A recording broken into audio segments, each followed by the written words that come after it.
Hey, Dottie, how you doing? You can sit by me. That might not be the safest seat in the house. Just gonna let you know. Hey. I don't know if Gary's going to make all these folks move or not with the fire exit. That's on Gary. That's not on me. I'm not the fire marshal.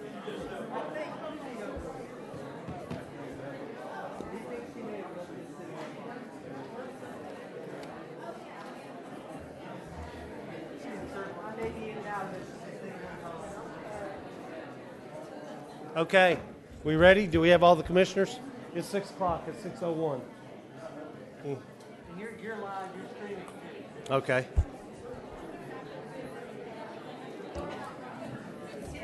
You start? You want me to start?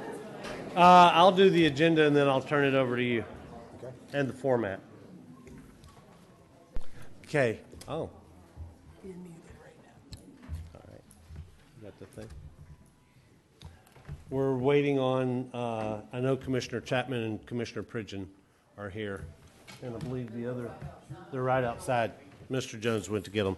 So we'll go ahead and start. It's 6 o'clock and we may be here for a while, so we don't need to delay. I'm Jim Bagby. I'm the Executive Director of the Walton County Tourist Development Council. And this is Brian Kellenberger. He is our Director of Beach Operations. We're going to have a public workshop, a listening forum this evening on neighborhood beach accesses, the initiative that has been proposed. There's several of them.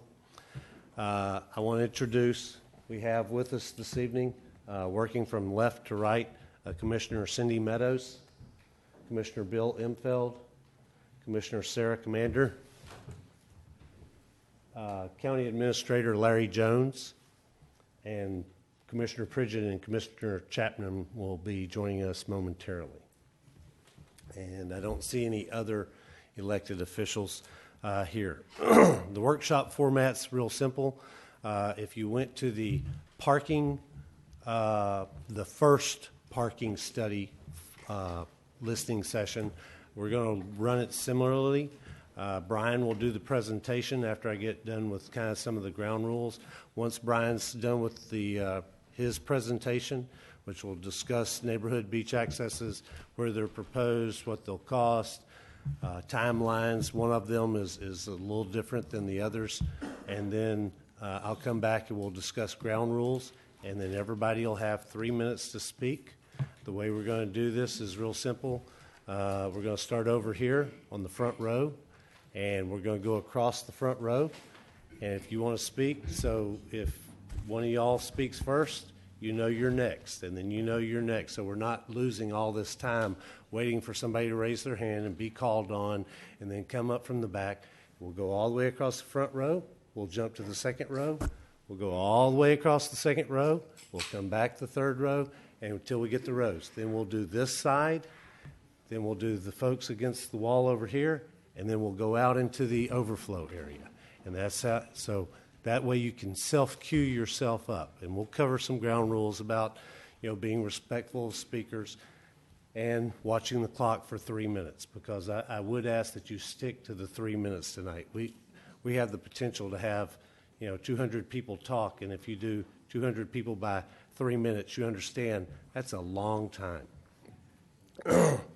We won't take any questions during Brian's presentation, but after, when it's your turn to speak, if you have a question about the presentation or something that he covered, we will do the best we can to answer that question. If we can't get you an answer tonight, we will get you an answer tomorrow, or as soon as we can if we have to go to the state or somebody else to get that answer.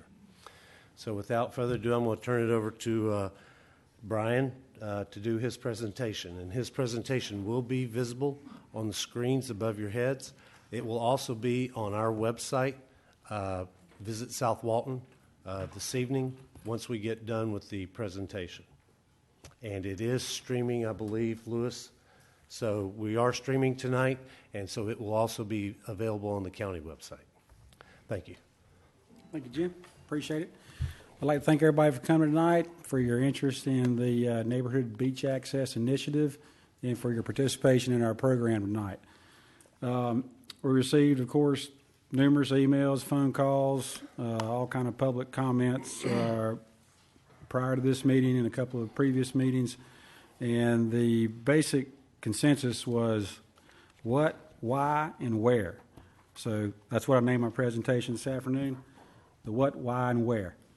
What? It's a neighborhood beach access, community-oriented beach access portal. We have approximately 54 of them already up and down our beaches, and their primary use is by a local community, neighborhoods, subdivisions in that area. Why? Destination Improvement Initiative to relieve congestion and parking issues on County Highway 30A. As you all know, since you're residents, you get on County 30A, it's pretty congested, and when you get to your destination, you can't find a parking place.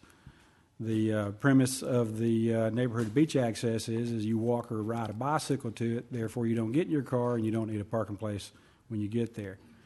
The where.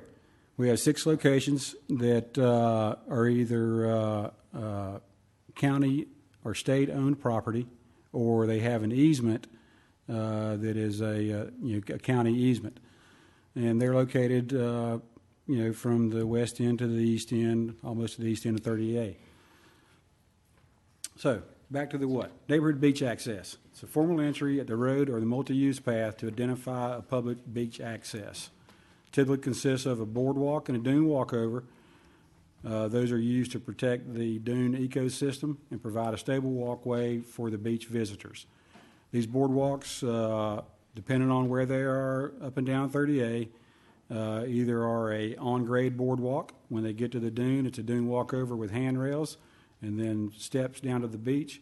We have several that are ADA compliant, and they actually have ramps to get handicapped people down to the beach level. They're also an area for visitor convenience amenities. You've seen them, outdoor showers with the footprints. They have our Wayfair signage that displays all of our local beach ordinances. Another interest, our flag system. And there are also our garbage collection stations and bike racks. All right, the why. As I said previously, traffic congestion and parking on County Highway 30A is reached or is reaching critical levels. The neighborhood beach access, because they do not have parking associated with them, do promote that the immediate local residents walk or ride a bicycle to it, and then therefore when they get there, they don't have to find a place to park, and they're not on 30A driving. They're to provide convenient access, like I say, the local neighborhood, subdivision, or community. And that is the purpose or the why of a neighborhood beach access. Where? We have 6 locations on Highway 30A. I know our sign's small and our map on the thing is pretty small, but starting on the left-hand side is the first one. We call it Tanglewood. It's in the Beachview Heights neighborhood, also associated with Topsail State Park. The next one down is on Highland Avenue, directly across where Bullard Road meets with it. Currently, it is a sandy path through the scrub. The next one down is adjacent on the west-hand side of the Palms at Dune Allen, sort of close to the eastern end of Loop Road where it hits 30A. And then further on down in Seagrove, the next one would be Headland Avenue. That one is adjacent to the old Seagrove Motel. And then a couple blocks down, Montego Avenue. Once again, sandy path through the scrub. And then the last one is on Beachfront Trail. And it is one of our drive-on accesses for our beach maintenance trucks and is an unimproved access. So those are the 6 locations. We're in the process of identifying more land, but this is, like I say, land that the county already has through ownership or a easement granted when the neighborhoods were built. Okay, first one, Tanglewood Street, Beachview Heights, Topsail State Preserve. Tanglewood comes down north and south, and then hits Sandstone, which runs basically east and west parallel to the beach. And on this picture there, you can kind of make out a sandy path or a line in the sand or through the scrub that runs down sort of close to Stallworth and then hits the beach. That would be the location of the proposed elevated boardwalk. There would be a entrance to the park there with an Iron Ranger or honor box. This boardwalk is a little bit different than what our normal boardwalks would be, as it would be elevated typically 5 to 6 feet above the terrain as per guidelines of DEP and the state park system. 8 feet wide so they could get a vehicle down it in the event they need to get an emergency vehicle or one of their small all-terrain vehicles down there to get somebody or something off the beach. Approximately 1,200 feet from the first part would be a path adjacent to the fence, and then it would take off when it headed north and south down toward the beach as elevated boardwalk. Next one, Highland Avenue, Beach Highlands. The red demarcated lines on there are the easement we have, and it is approximately 200 feet. Once again, unimproved. Right now being used by people in the neighborhood, and I'm assuming some people across 30A. We have another access due west of there that's we call the Highlands Avenue access, one of our more popular ones. Heading on down the beach, 4850 Highway 30A. This is the one adjacent to the Palms at Dune Allen, another piece of land that we own. Once again, you'd have a formal entrance, brick pavers, concrete area, bike racks, garbage collection, our Wayfarer signage, elevated boardwalk up and over the dunes, and then a set of steps down to beach level. Next one down is Helen Avenue in Seagrove, just due east of the old Seagrove Motel, and now developers putting in some houses there. We have a couple of accesses in this neighborhood here. In fact, starting in Seagrove, you'll notice we have neighborhood beach accesses almost every block. Sometimes it skips a block. And these are a good example of how the neighborhood beach access should work. Its primary intent is to make people or to promote people to walk or ride their bicycle to, and not get in their car and not try to find a place to park. I mentioned the Highland Avenue one or the Stallworth one. That is a bad example of neighborhood beach access because it has parking. And what happens is people go to that area with the anticipation that they're going to find a parking place. And there's not a parking place there because there's only 6. So then they say, well, I'm here. I'm just going to find a place to put my car. And it's a big problem in that neighborhood. I receive several emails a week and several phone calls a week. But I wanted to point that out as what a neighborhood beach access should not be and what a neighborhood beach access should be. Next one down is Montego Avenue, once again in the Seagrove area, right in the middle of these other beach accesses. It is really it was the other side of Montego Avenue or south of 30A. It is an easement, or it's county-owned property now, and it is 66 feet wide, and it would be a good place for another neighborhood beach access. In that area there, I've been down there a lot studying this, and I've come through my unscientific study. I've recognized that people walk about 2 blocks with their beach gear, and they're comfortable with that. So once again, our initiative as destination improvement to make it more comfortable for everybody is if you have more neighborhood beach accesses, you're relieving people on congestion on 30A in the form of having to drive and having to park. Next one down is Beachfront Trail. That's in the Lakewood subdivision, and it is east of Eastern Lake. It is former BLM land, and we use it right now as a drive-on access for our code enforcement and for our beach maintenance vehicles. It's a nice-sized park.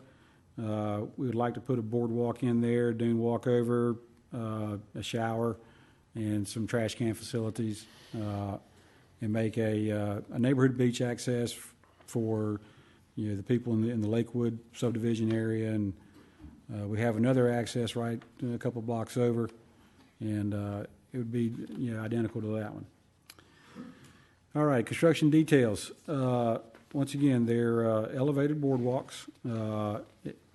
If you're in an area where they can be at grade, they'll be at grade until they get to the dune walkover, and the dune walkover is elevated because you got to be a certain amount of feet above the vegetation for it to grow properly.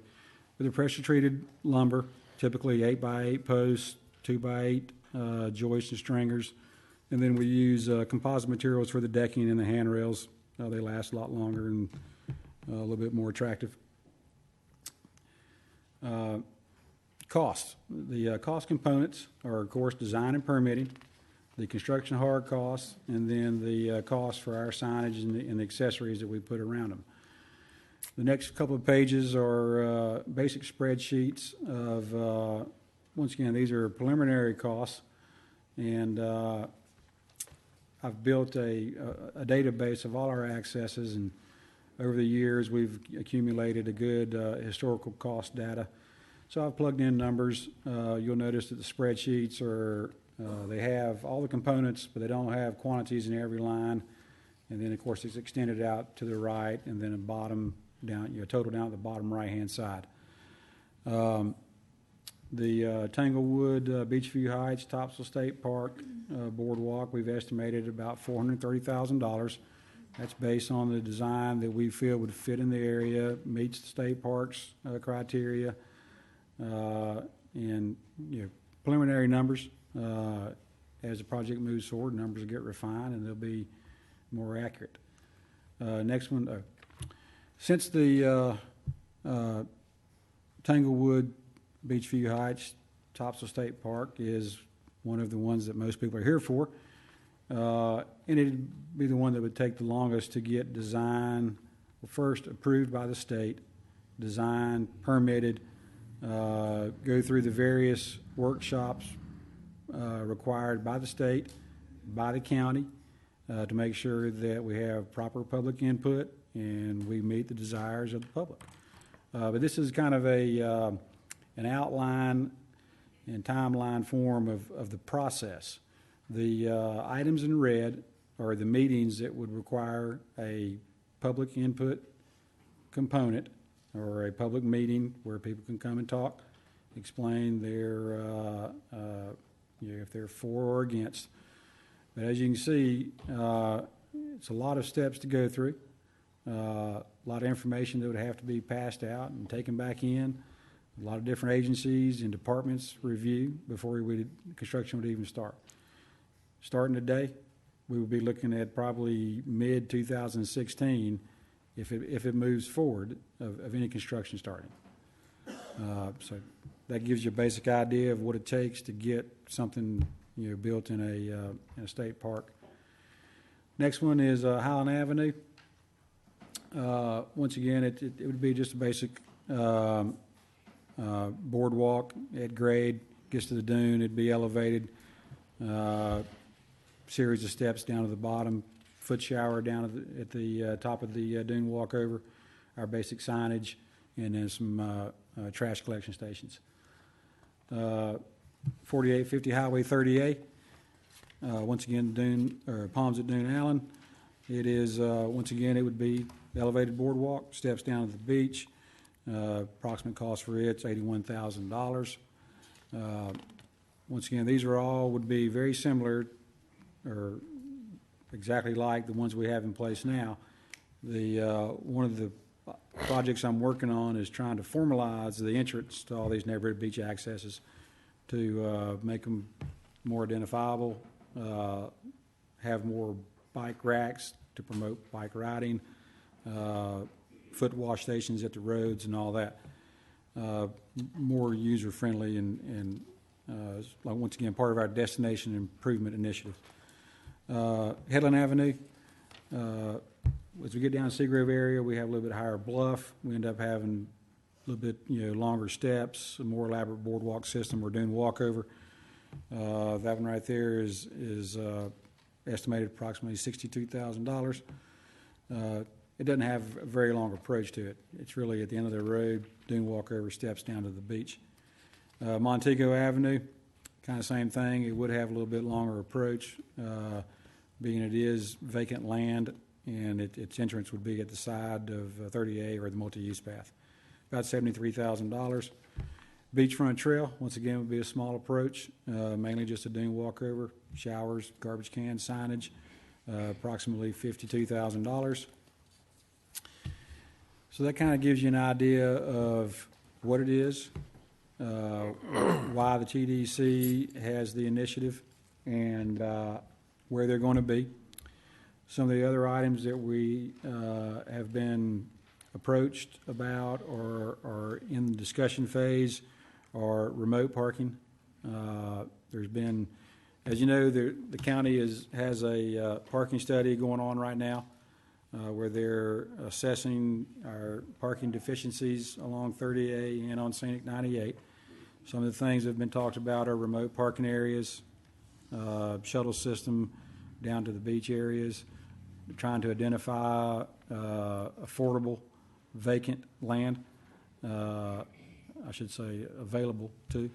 As you all know, there's not much of that left along 30A. Some other options for some cost savings are the county is a tax-free entity. We can buy all of our materials tax-free. Pretty good savings there.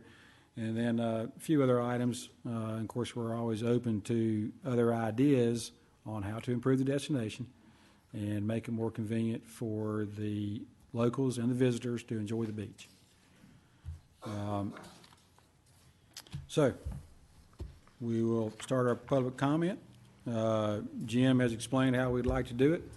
One thing I'd like to add is we all understand that a couple of the accesses have evoked a lot of passion and emotion in a lot of people. So we'd appreciate it if you would refrain, from clapping and booing and hissing, and respect, your fellow citizens, and their attitudes on the beach accesses.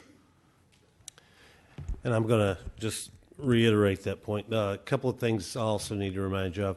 When you come to the podium, because we are taping this and streaming this, please announce your name and your address, your business or home address.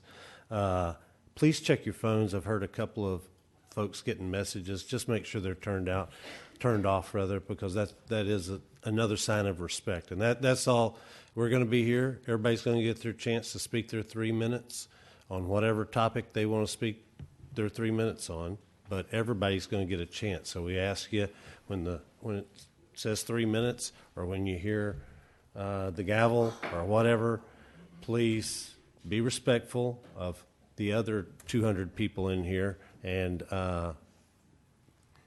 sit down and let the next person speak. And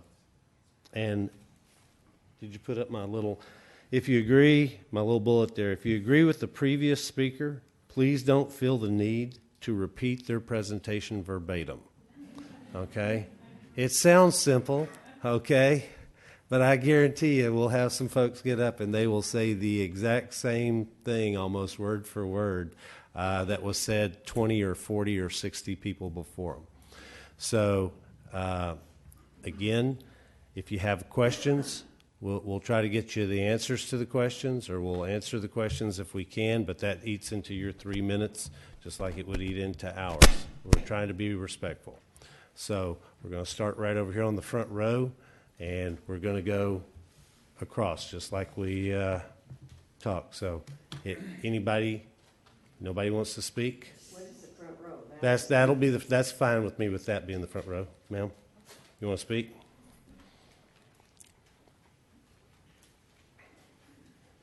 My name is Finette Webb, and I'm a resident. I live at 64 Chelsea Drive in Santa Rosa Beach. That is located about 1 mile east of the west end of 30A, and I've enjoyed going to the beach, my husband and I, and it's harder and harder to get there. I can't go at all with my friend Betsy Colquitt, who also is a resident and a homeowner. I'm a homeowner also.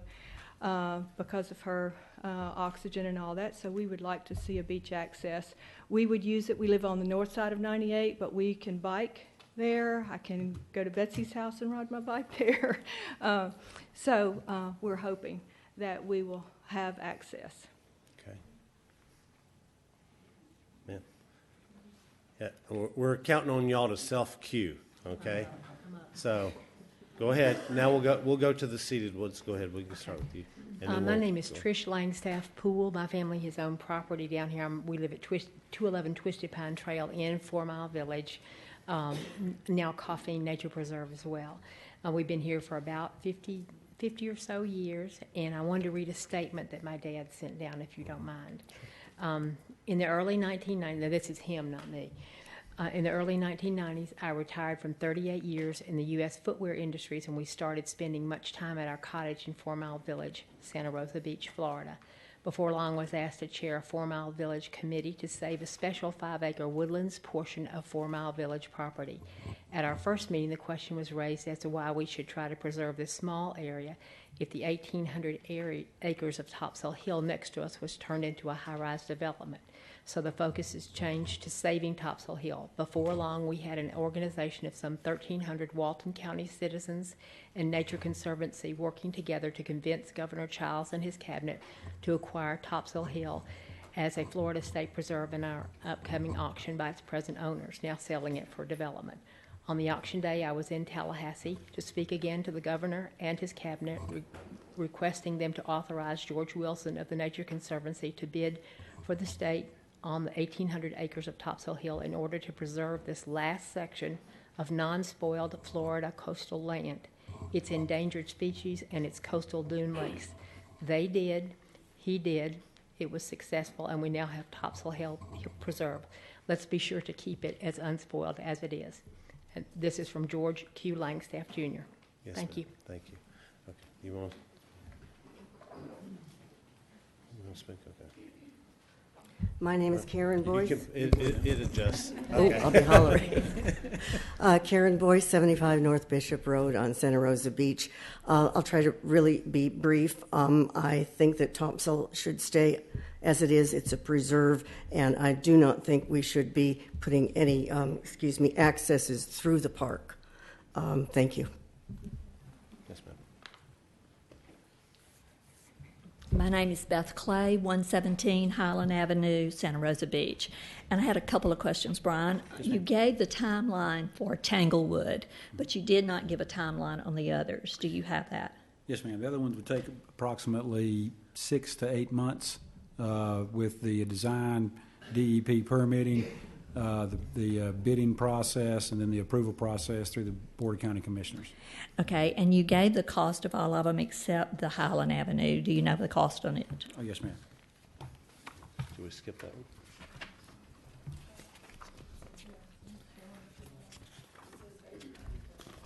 Highland Avenue would be approximately $82,000. Okay, thank you. As I read the plat on that, that is dated to the neighborhood access, and our neighborhood already, the folks in our neighborhood bike there, they walk there, Yes, that's already being done, and it seems to be that was your mission for destination improvement.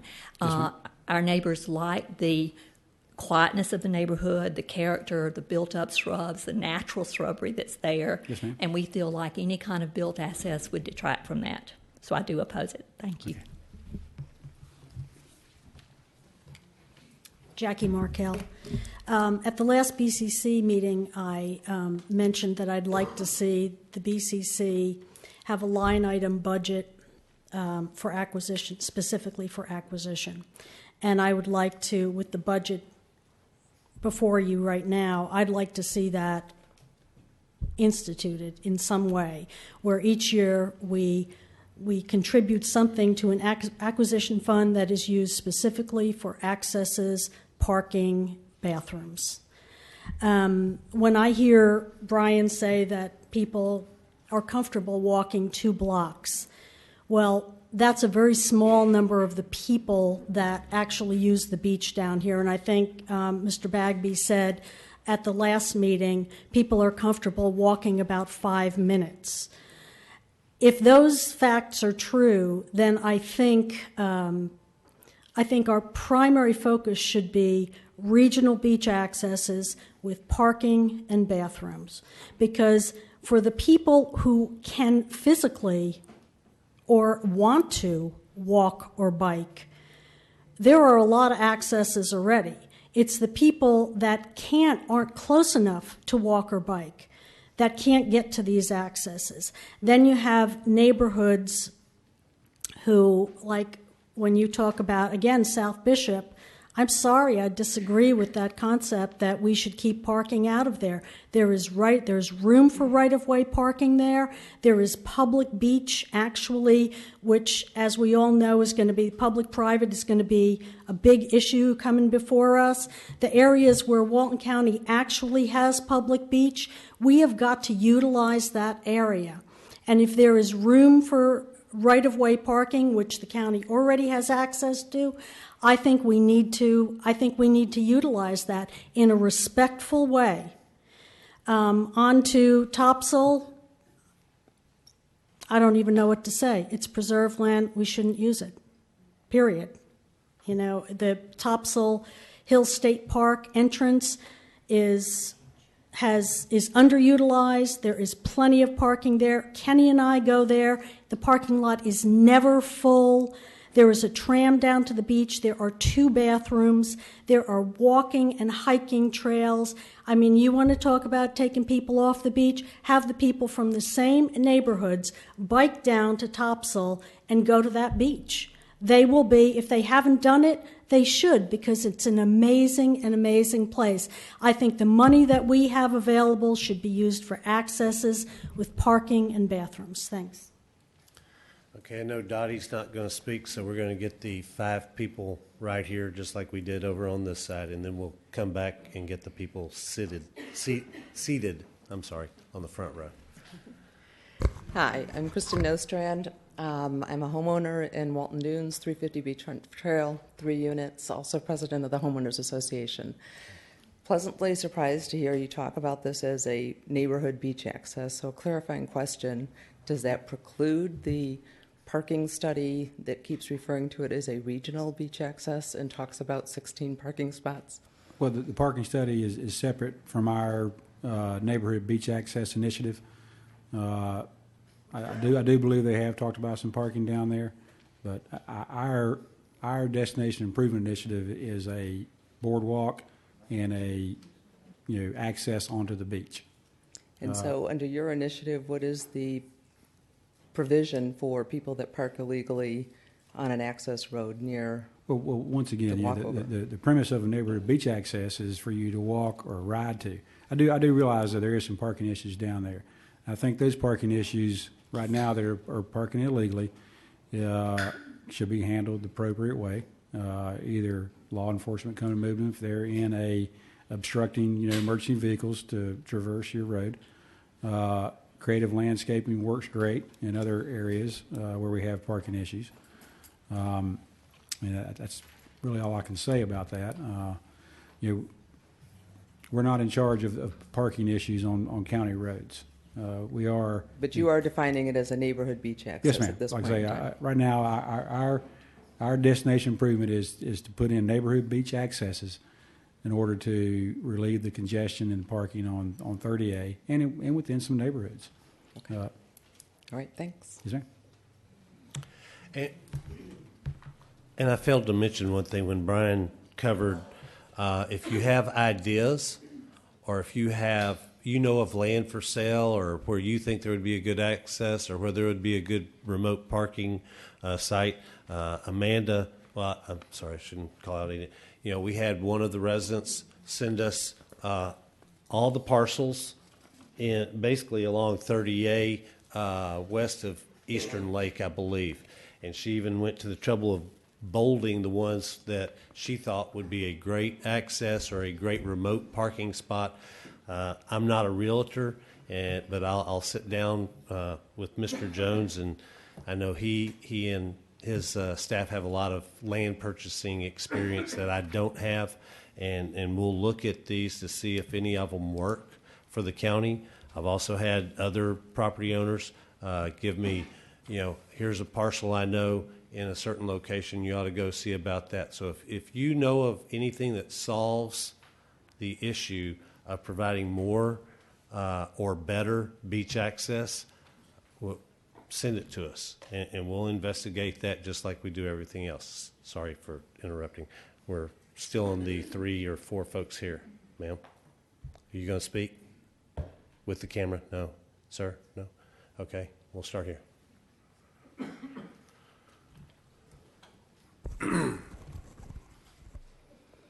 Good evening, Commissioners, Mr. Bagby, all of you. My name is Janice Galtney. I live at 187 Cypress Drive. I will attempt to respond to some questions, comments, complaints that we have been hearing at the BCC meetings, the TDC meetings, and at our neighborhood meeting we had back in April.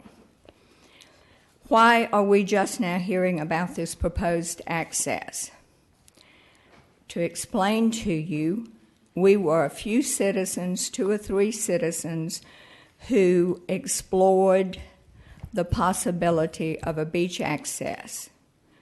We tried to do everything the right way, starting with Albert Gregory in the state DEP.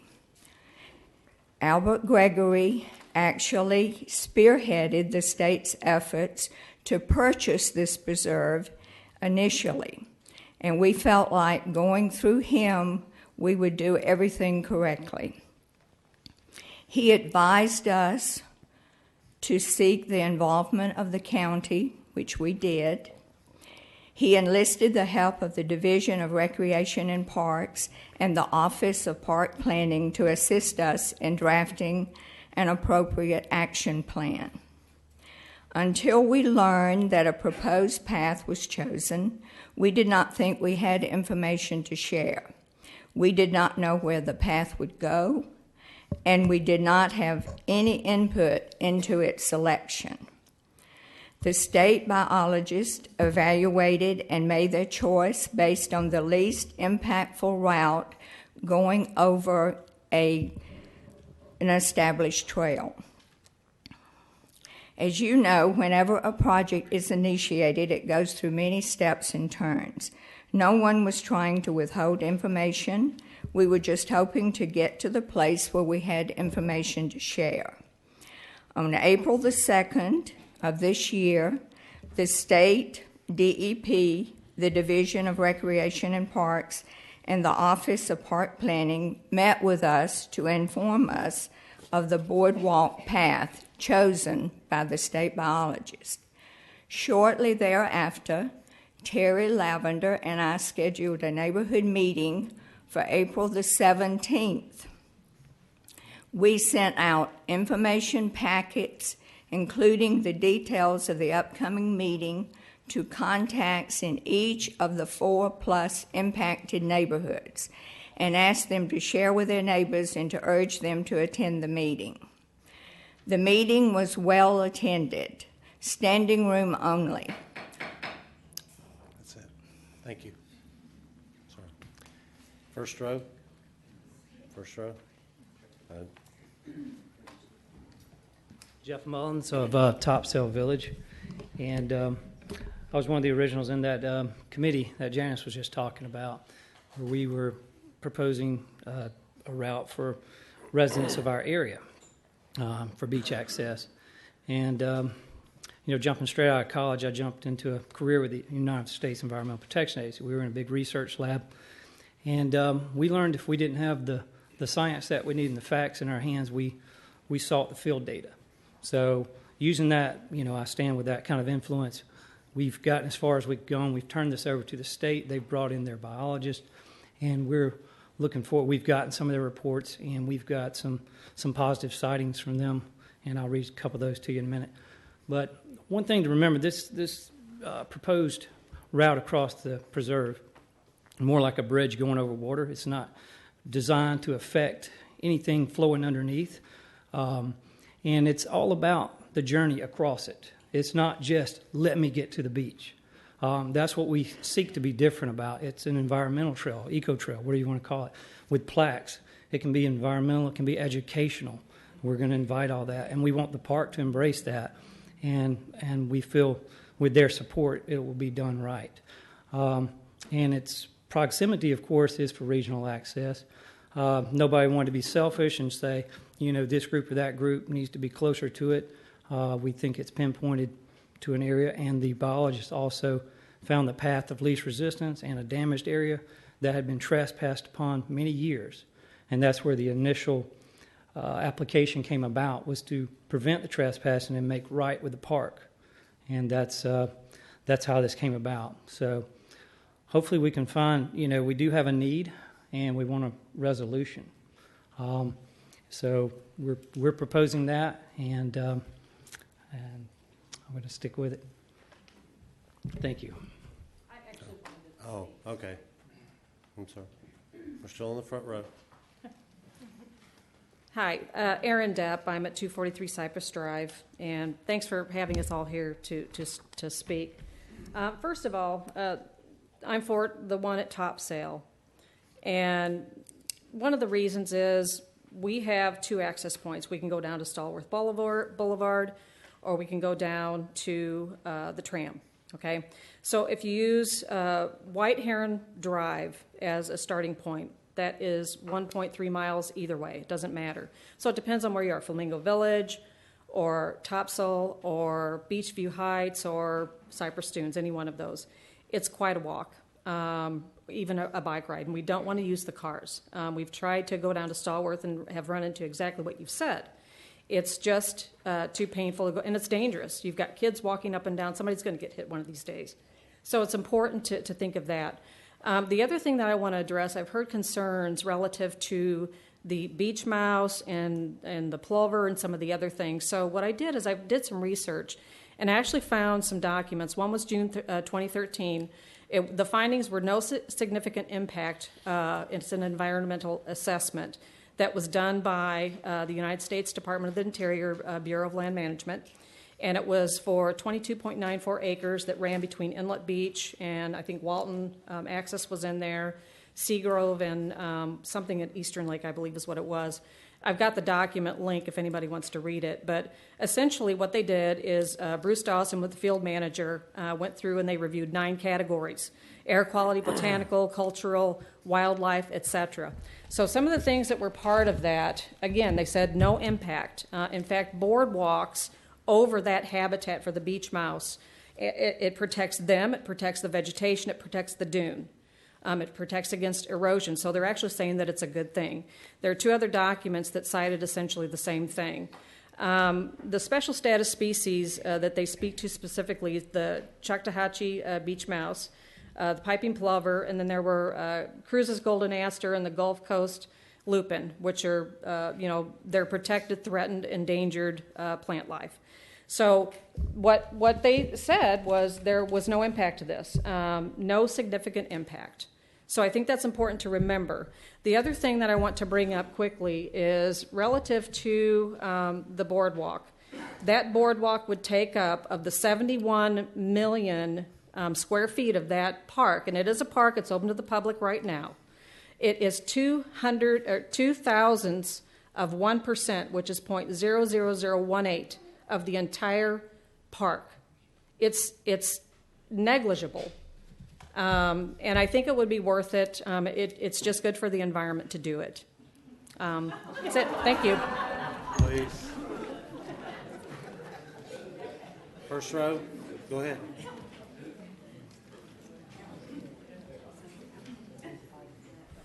Good evening. My name is Lynn Owens, and my family and I are all Walton County natives. I'm going to address this from a different standpoint of a safety issue. I'm going to share with you an experience that I had. My husband and I own 2 Gulffront homes, 247 and 255 Cypress Drive. We also own several businesses in South Walton. I would like to address this beach access from a safety standpoint.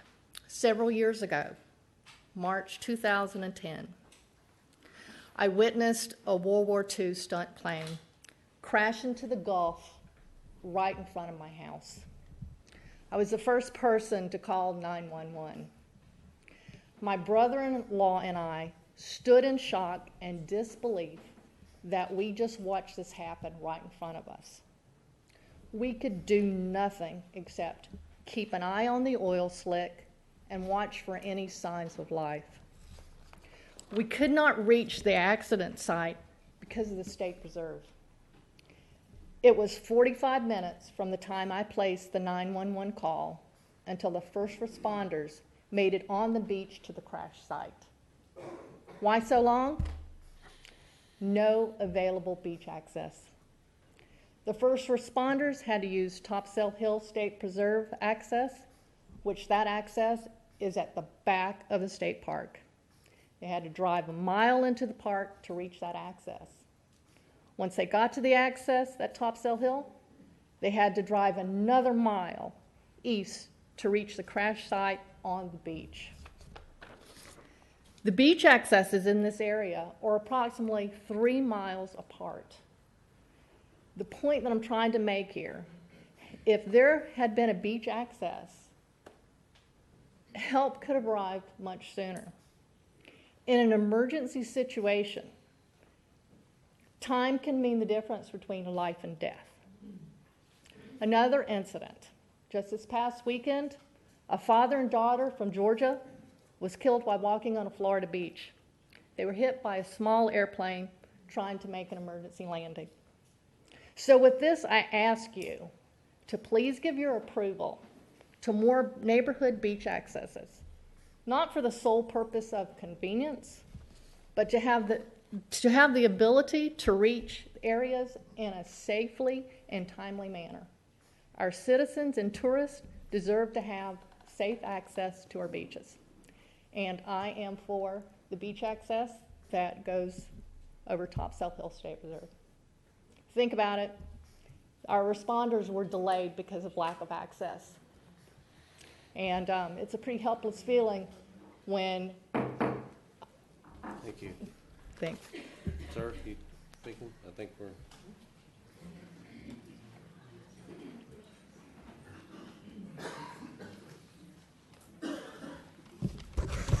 Commissioners, Mr. Bagley, Harold Carpenter, as you know, former mayor of the city of Defuniak Springs.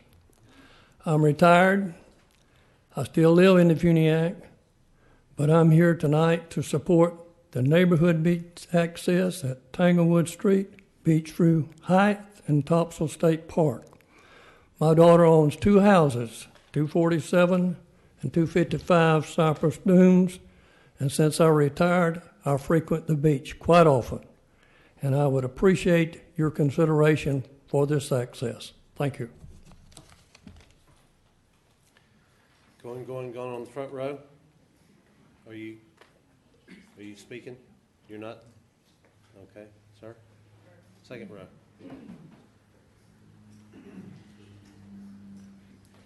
Good evening. My name is J.L. Burial. I live at 247 North Bishop Road, Beach Highlands. And 4 years ago, my wife and I looked at this area to come and retire and live and visit the beautiful beaches you have here. We looked at, before we bought our lot and built, beach access was the most important thing to us because we love the beach, we love to visit the beach, the water, the white sands, everything. I think the neighborhood beach access concept is a great idea. We use the Stallworth Beach access. In my understanding, that's supposed to be a neighborhood beach access? Yes, sir. Well, that is a disaster there. The parking there is terrible. Something needs to be done about that. Like the lady said over here, somebody is going to get hit. You can't drive an emergency vehicle through that neighborhood there. If there's ever an emergency where a fire truck has to get down there and an ambulance gets down there in the busy times, good luck in getting the vehicle down there. I worked in public safety for 27 years. Law enforcement needs to do a better job down there. I see there's a representative here tonight for that. Little hint, do something about the parking there. Every day we go down there, there's somebody parked in a handicapped spot in violation of their no handicap permit. If I was still a cop, I'd write a ticket myself. But anyway, get back to the neighborhood concept. I think you need them. And most people are speaking about the Topsail Preserve access. I've spoke my piece about Stallworth. If you put a beach access through there, it's got to be done right. There's a lot of protected species in there. You got to get the right, it sounds like the right people are on board. But once you build that, you can't take that back. Every day we take a walk down the beach, I'm picking up garbage. I see kids playing on the dunes. Take that in consideration when that beach access is there. Who's going to enforce all the garbage littering, kids climbing on the dunes? People have to take responsibility. If you have kids down there, you got to protect that. That's a wonderful preserve there. Be aware before you destroy it. Thank you. Ma'am?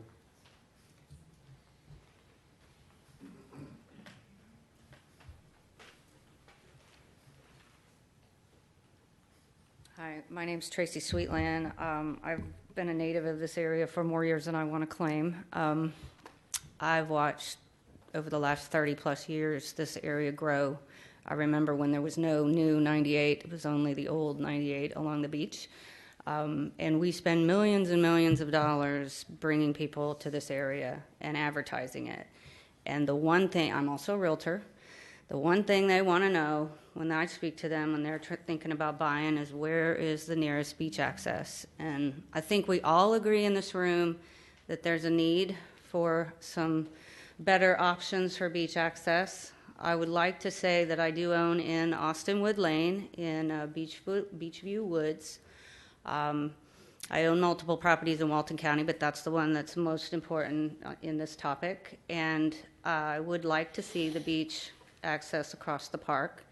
In my opinion, everybody that lives around that park, we're all locals. We appreciate that park. We don't want to hurt it.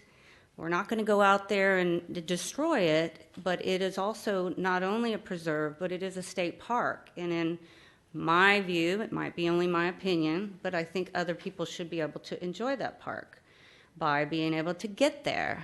I mean, the Topsail Road was closed. That was one of the accesses.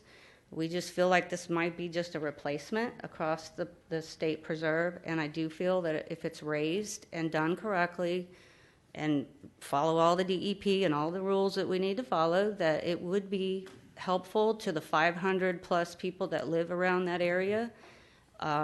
Walking to the other end is a long way, and I don't want to have to get in my car and go to the beach. I'd like to be able to bike or walk there, so I am very much for it. And just on the record, Cypress Dunes is a very nature relative community. We live with deer and bunny rabbits and snakes every day. Gators walk through there sometimes. So we like nature. We get it. That's why we live on the preserve. And we have no intentions of hurting it in any kind of way. We're even a fire-wise community. So just know that we're open to making this work for everybody. I think it can be a win-win. I think Butler Elementary could be able to walk across the street, obviously supervised, and have some nature enjoyment and education as well. So I appreciate your time. Thank you. Ma'am, are you going to speak? Next? Okay, come on. Hello, Commissioners. My name's Mark Gustav. I'm at 389 Cypress Drive. I think we're losing sight of what's going on here. All we're asking is for you guys to vote and send a letter to the state and then check our options from there. I think it would be doing the whole county an injustice if we didn't check our options to see should we proceed, should we not proceed, so on and so forth. I think that's the least we can do as far as residents, and I think y'all need to vote for it. So again, so Mr. Bagby, everybody here, can say, all right, this is what we got. Is it a good idea? Is it a bad idea? Go from there. But at least let's look at the options before we vote no. Thank you. Sir.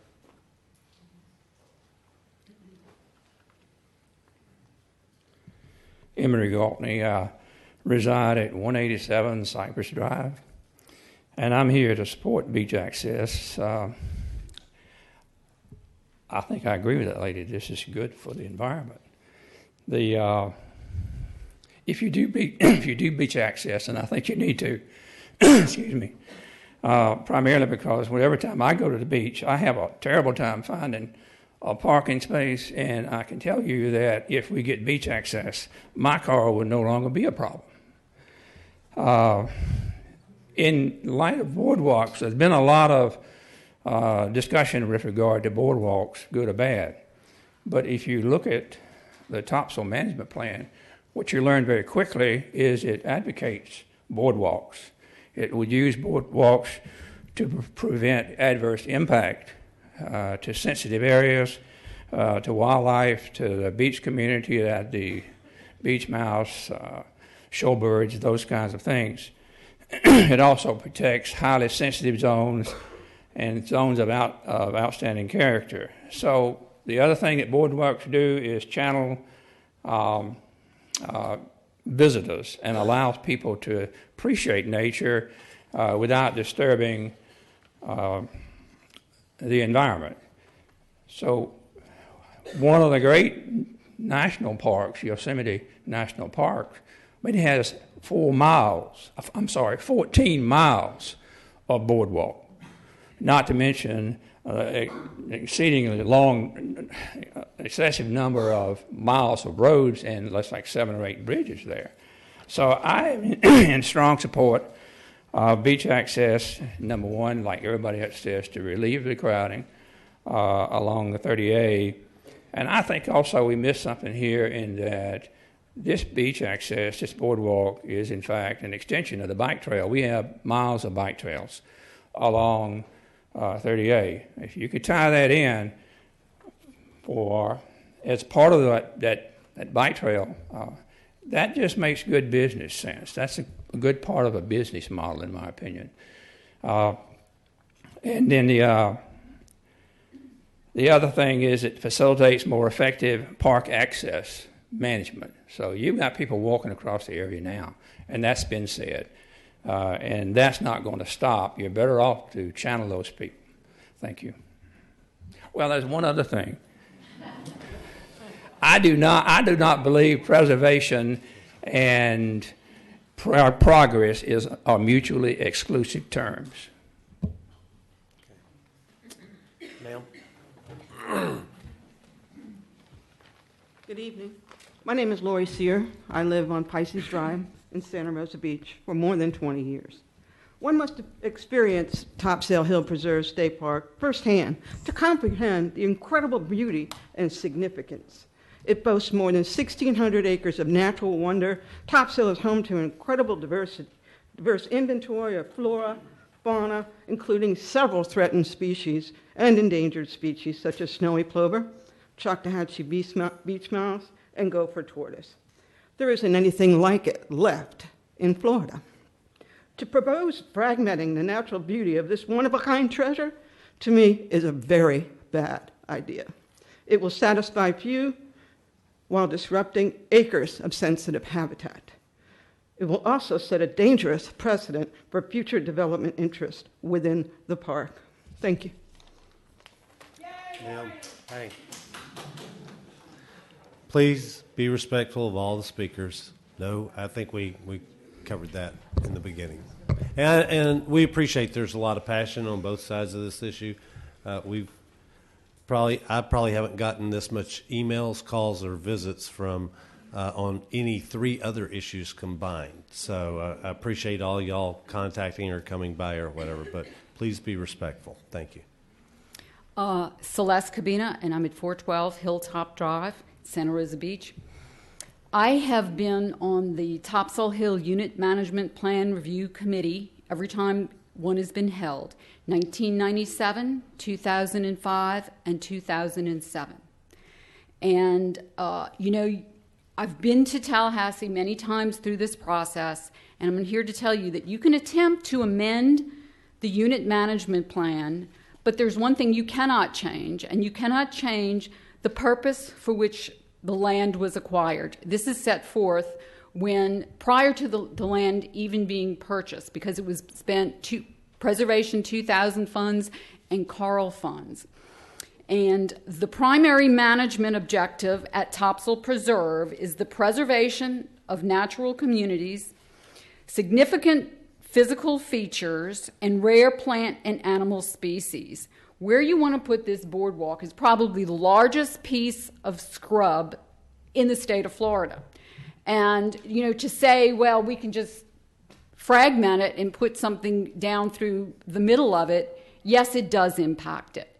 And I'm here to say this boardwalk will not meet the test for meeting that requirement for the purpose for which this land was acquired.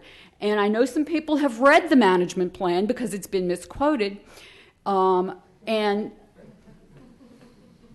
it's all over the management plan that when it goes through our committee, you must meet that test. Every time it's been reviewed, that's what the committee does. Is it meeting that test of the purpose for which the land was acquired? And this boardwalk does not. And I'd like to clear up some misinformation about the management plan, that it does set forth other boardwalks. The other boardwalk that is set forth in that management plan is just a small spur boardwalk off of the existing beach boardwalk. And I wanted to clear that up, so I called Lou Scruggs, the chief planner with the Florida Division of Recreation and Parks, and I said, I keep hearing that y'all are looking for this access. And he said, you can quote me on this. He says, the Division of Recreation and Parks is not looking for a second access into the preserve. This was started by Cypress Dunes, and that's the origin of it. And I'd like to also say I've been around a long time. I've been involved with the state, all of the state lands here for a very long time. And time again, Walton County has gone over to the state looking for preservation land, whether it was park land, okay. Ma'am. Okay, and it's never been successful, and it won't be now.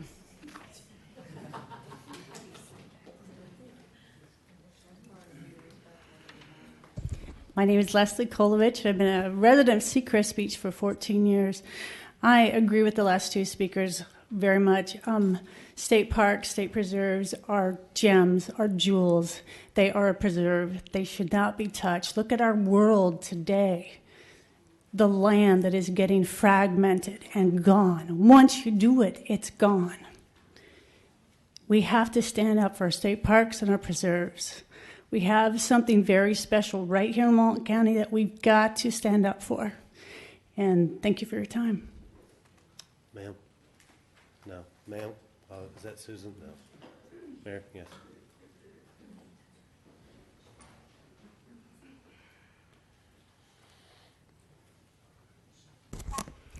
My name's Mary Konoski, and I'm here representing the South Walton Community Council. We oppose any access that fragments the state preserve or any state park. We are not opposed to additional neighborhood accesses. We are just opposed to this particular location based both on safety issues and on environmental issues. And I'm going to read, so that I don't misquote. This is from the management plan for the preserve, and it says, an unattended entrance would effectively eliminate our ability to monitor parks visitation. Supervised entry to the park is necessary if we are to provide the safest possible recreational setting and if we are to maintain a sustainable recreational carrying capacity in the park. And I understand this proposed access is not supervised. And so at least the current management plan is on record as that being an issue of public safety. They also say, well, that's not a quote, so I won't go there. Then I want to read from the Florida Department of Environmental Protection, Division of Parks and Recreation, the report that they submitted when Walton County requested additional beach access in Topsail Hill. It says, the Cypress Dunes subdivision is a habitat for the state and the Topsail Preserve and federally endangered Choctawhatchee beach mouse. The beach dune and open sandy areas to the north and west of the proposed access provides primary habitat for an extant population of beach mouse. The area would be traversed by the proposed boardwalk, and it's a vitally important refuge for survival of the beach mouse. Additionally, the construction of an additional access point would further fragment the available nesting and foraging habitat for snowy plovers and other imperiled shorebirds. It would also increase the potential for conflict between park visitors and shorebird nesting and foraging. Other imperiled species are found within the vicinity of the access. These include the gopher tortoise, the large-leaf jointweed, Gulf Coast lupin. These species often require actions or protection in addition to the natural systems management that the Florida State Park Services employ. And in addition to concerns regarding imperiled species, the disturbance from the construction of a boardwalk or the continual use of on-grade path would provide a potential corridor for exotic plants to invade the preserve. Boardwalk construction within the beach dune community will also disturb the natural dune contours, exposing them to unnatural wind currents and increased wind erosion. So those are just a couple of the official documents that exist with regard to the park, the management plan, and the... Sorry. So are you going to speak?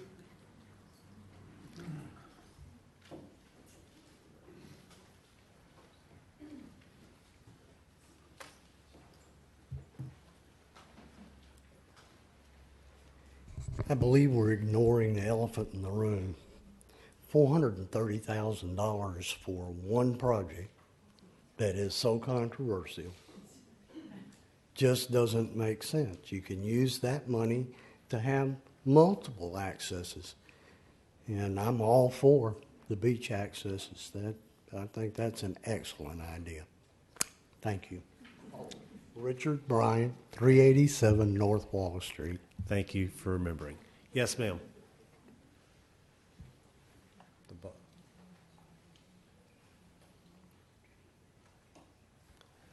Sir, the lady beside you, or now we're going, the gentleman? Okay. And it's hard for me to, I can sometimes see hair unless they're short people, so I don't mean to say sir or ma'am and you be the opposite. I just keep going. My name is Rick Schroff, and I'm a short person. And I live at 6465 West 30A, and I'm against the crossover at the preserve just for environmental reasons. But I also have a science background, and I'm kind of wondering, where is the data that makes you think that people are going to walk a quarter of a mile to go to the beach? You know, I walk down the Starwood walkover all the time. I walk 30 miles a day. And I don't see a lot of people walking to the beach unless they live right there. And I don't think the tourists are going to walk. I don't think you're going to have somebody take a cooler and a chair and walk a quarter of a mile to the beach over the preserve. I think you need to evaluate the actual use. And I agree with that gentleman, $400,000 for a project, and you don't even know anybody's going to use it except from Cypress Dunes subdivision. And I think we need to do some more research on this and find out where's the best way to spend our money.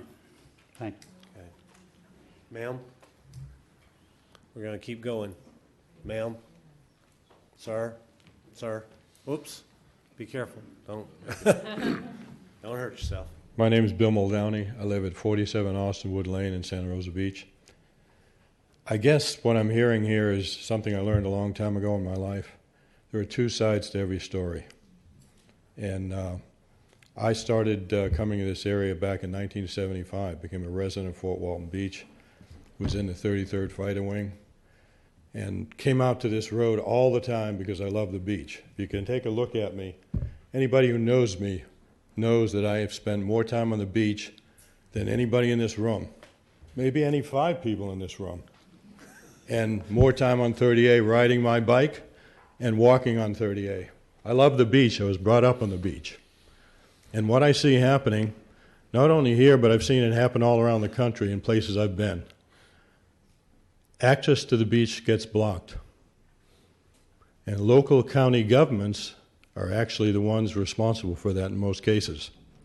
It's not a meaningful thing, but that's what happens. Decisions you make with fancy developments, state parks, other things, we block access to the beach. I've seen it all over the country.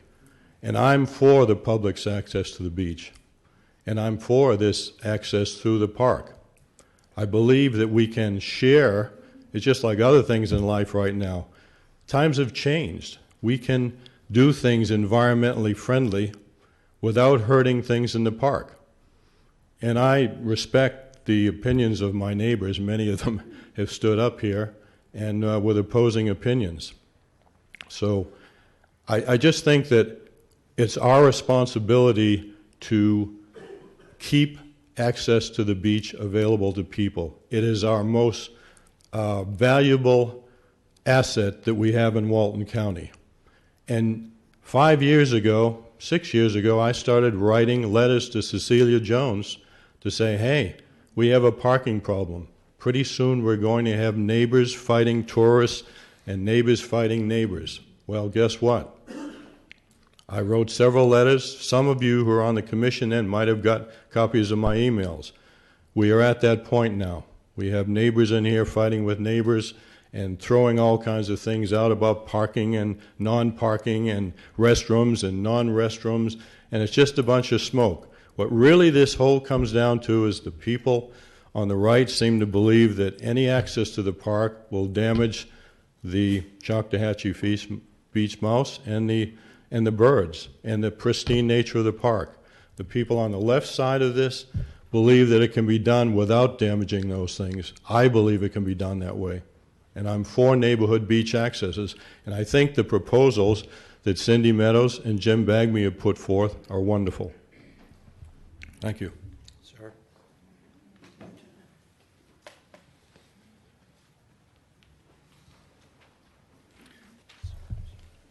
Good evening. My name is Tim Pauls. I live at 6511 West County Highway 30A, and I am the developer of Topsail Village. This is not a new problem. It's a problem that just has not had a lot of attention and action. There's been a lot of talk, but not a lot of action. But we're at the point with the number of people that are visiting and living and moving here that we're at a point of needing action, not just words. I knew that property before it was a park. I knew Cypress Dunes before it was a subdivision. I've been in that property, on that property, and across the trails that were made by people who used to live here. Those trails didn't destroy the park or the preserve, and they didn't destroy all the animals. The reason I favor this is that I believe that what we really need to do is find ways to put people on the beach and at the beach that are not all next to each other. Like, spread them out. 30A Suites, which is a boutique hotel that my family and I own and run, often gets people now from Europe. We're getting a foreigner clientele that doesn't want to be some of the other places on 30A. These people are very conscious about the environment and are very interested in these kinds of accesses.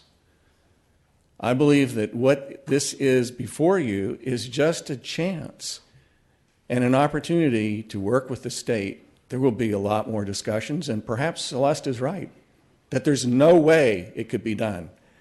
But it seems to me it would be a shame not to try. So I'm for it. Thank you. Sir? Fred? Sir? No? Sir? Yeah, I'd like to speak. Okay.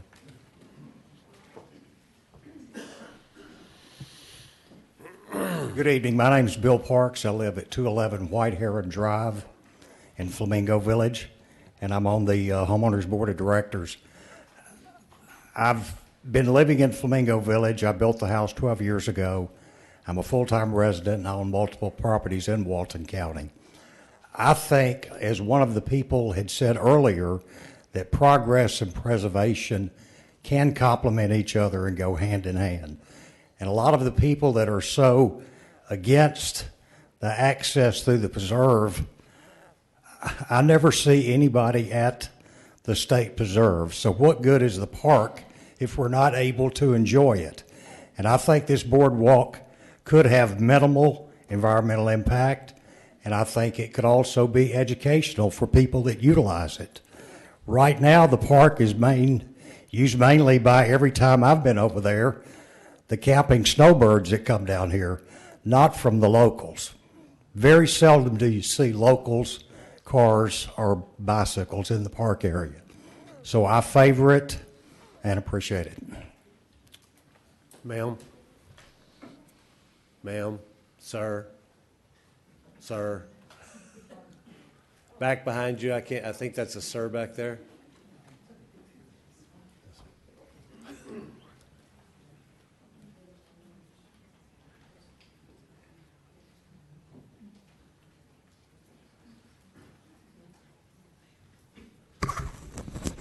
Good evening, Commissioners. Thank you for letting us meet the park.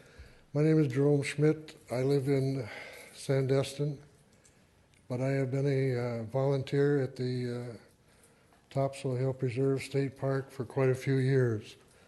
And my idea is I think you could better utilize your money if you would just promote Topsail Hill Preserve State Park. 100-car parking, restroom at the parking lot, restroom down at the beach, tram to the beach. I am totally against putting any more walkways through Topsail Hill State Park, and I think I would like to have you consider just helping us promote it so that you can utilize what we already have. Thank you. Sir? Oh, you guys, no, not you, sir, the other. Next to you. The row he's on, whoever the next speaker is, if you'll just kind of figure it out yourselves.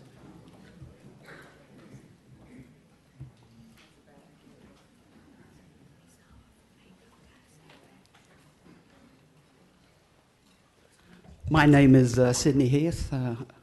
I'm foreign, but I'm not one of Tim Paul's residents. I just want to confirm what Jerry just said. The park really does, I think... We can't hear. I think you pressed the button. Or. Is that right? Yeah, okay. We could actually change the park truly into a regional beach access. Jerry mentioned the parking. I think we have around about 120 spots in the park, which is, if you go in the park tomorrow, you'll probably find 2 cars at most. So we need to use that parking. Also, at the parking lot, you will find restrooms. And then just beyond the restrooms, you will find a tram. And that tram goes down a paved road all the way down to the beach. When you're at the beach, there is also restrooms and showers. To me, that is almost a perfect definition for a regional hub for beach access. And one question for you, sir. Yes, sir. How I live in Sandstone Street. I should have said that first of all. How do I stop someone from Georgia who comes down here and wants to use Topsail, the proposed boardwalk? How do I stop him from parking by my house? Well, is there parking spaces available? No. No. I was at the last BCC meeting and I was absolutely staggered at the parking problem. I mean, you've got to have regional hubs. There's no doubt about that. Yes, sir. I understand your question. And I'd like to point out that our neighborhood beach accesses in Seagrove Beach area, where we have a very large frequency of them, we do not have any of those parking problems because the people understand that they cannot drive there and park. It would be the premise is the same in your neighborhood. So how do we stop them? You haven't answered my question. How do we tell them you can't park there? Well, it's the same way that I would tell somebody not to park in my front yard. It's not my front yard. It's 5 roads. I know, but is there right-of-way parking on across from your house on Sandstone? No. No, Oh. it's The roads. actually fairly wooded, some scrub and all that. So there's simply not parking available there. But they will park. Well, they will park. Thank you. Thank you. Coming back across. Oh, ma'am, I'm sorry. Good evening. My name's Brenda Sarper, and I live at 100 Sunset Avenue in Beachview Heights. I've lived there for 22 years. Can you pull it down? It's okay. There you go. Yeah. I've lived there for 22 years, and we don't want the problems that an unmonitored park entrance will bring to our neighborhood. People will be going down there at night with fireworks and fire, alcohol, vandalism, and noise. We've already lived through one forest fire there that wiped out our neighborhood and the park. So I'm against this beach access. We just don't want it in our subdivision, in our neighborhood. Thank you. Yes, sir. Matthew Jones, 260 Sunrise Circle. I'm a registered voter, resident of Walton County, and a Florida native. I also have a Florida driver's license and Florida tags on my vehicles. I'm opposed to the Topsail Hill access. It's a preserve. It should remain that way. I'm sorry that the folks in Cypress Dunes bought in there and were given the illusion that they could do this or that they could somehow meander this through. I'm opposed to it also from budgetary concerns. For the county to take a gamble on this, that it might be approved by the state, is a little bit much, in addition to the $400,000 for it. Some of the myths that have been set up here regarding the World War II airplane, the NTSB crash report clearly stated that he died upon impact. No amount of time would have saved his life, unfortunately. Regarding the parking and the ability for emergency vehicles to go in and out, I've actually explored this as well and requested duty logs from the Walton County Fire Department. There has never been a report of issues getting in and out of that area down at Stallworth. I'm also for the Highland Beach access.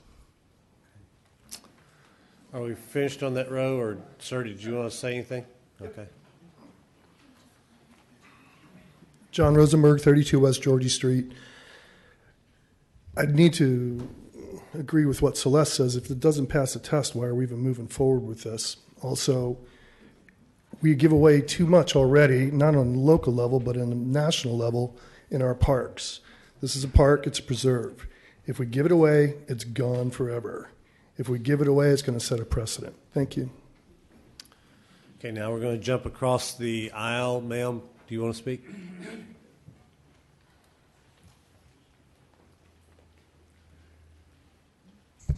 My name is Jean Walter. I live at 97 Highland Avenue. We have owned our home there for 34 years. Everybody has been aware of the disastrous parking at Stallworth Lake. There is nowhere for people to park at the Highland Avenue access. So just keep that in mind. Thank you. Yes, ma'am. Sir?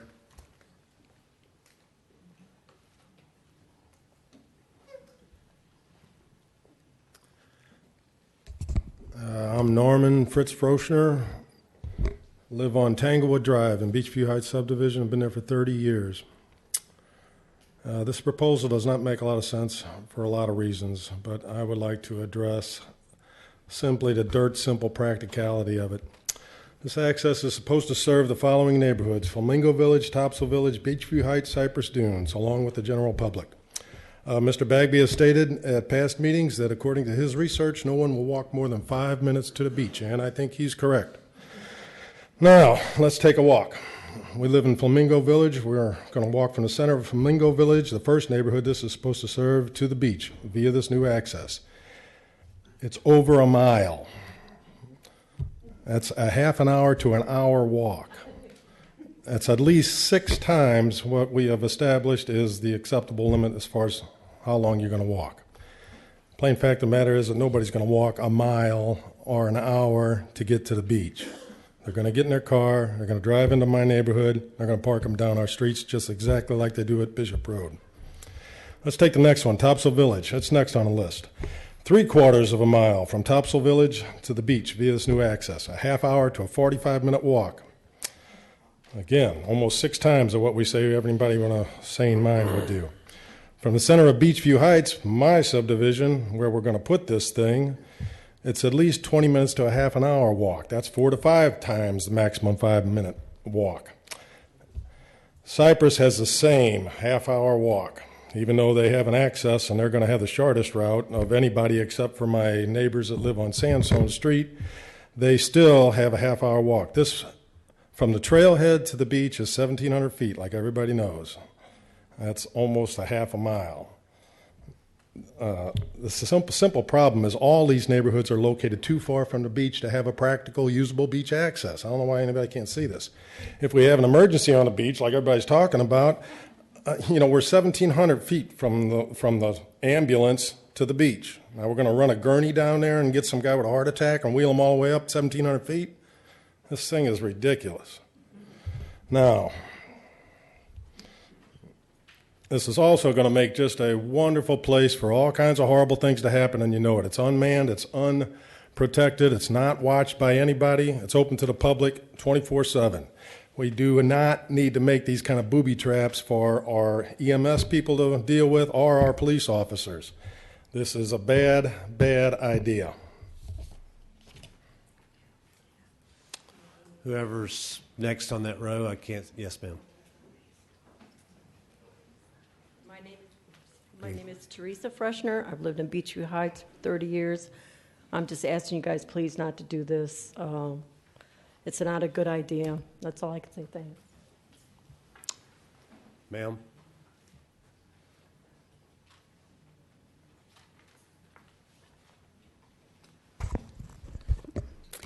Hi, my name's Christy Yanchus. I'm with the U.S. Fish and Wildlife Service, Ecological Services Office in Panama City.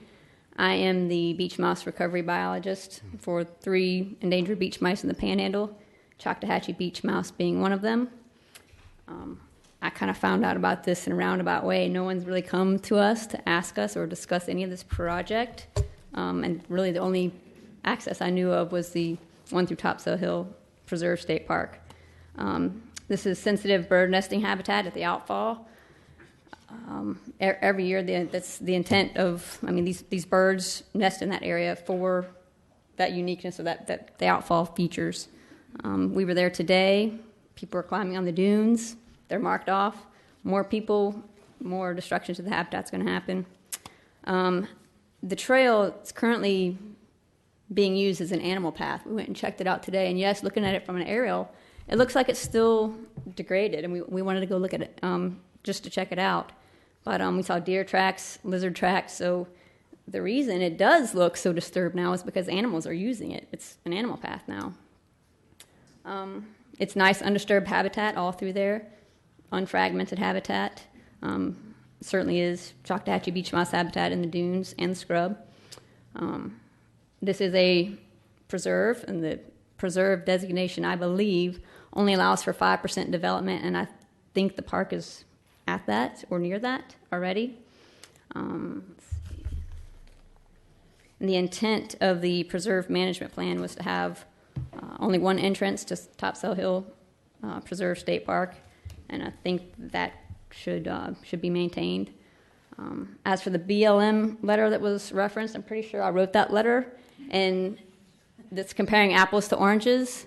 It was for, if I remember right, transferring ownership from BLM lands to the TDC.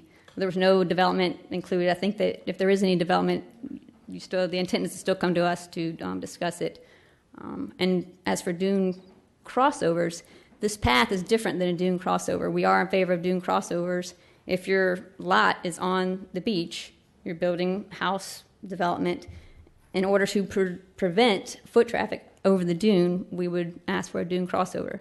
This is a little bit different. This is a paved or boardwalk trail through undisturbed habitat. I also urge someone to probably contact us to start discussing this through proper channels. And I don't know who that would be, the TDC, the county. That's it. All we can tell you is what the state told us.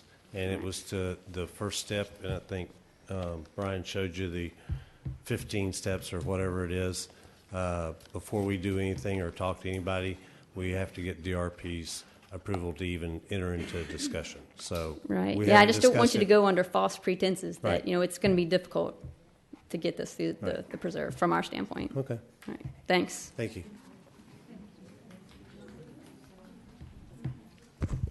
My name is Billy Walker. My wife and her two sisters own property on Banfield Road at Graydon Beach. I think the money would be better spent to solve some of our parking deficiencies. I would like everybody in here raise your hand and eating at the Red Bar. Sir, I'm going to ask you, just make your statement that we're not going to do polling or. I understand. Thank you. But then. probably most of the people in here have eaten at the Red Bar. The Red Bar has about 10 designated parking areas. As Brian said, that if they can't park there, they got to put their car somewhere. And chances are they put it in front of my house, in my driveway, and on my street, and block the driveways and the street as well. So we do have a parking deficiency at Graydon Beach. And are you looking? Is that on your list of things to look at, Brian? That you know? There is some areas in the Graydon Beach area that is being looked at in the parking study, which is an independent study from what we're doing here tonight. Okay. Thank you very much. We're on the next to back row. Anybody else on that next to back row on y'all's right side, my left side?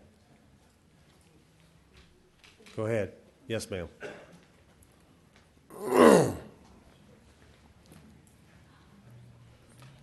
Hey, my name is Stacy Froschner. I was raised in Beachview Heights, and I currently reside at 122 Sunset.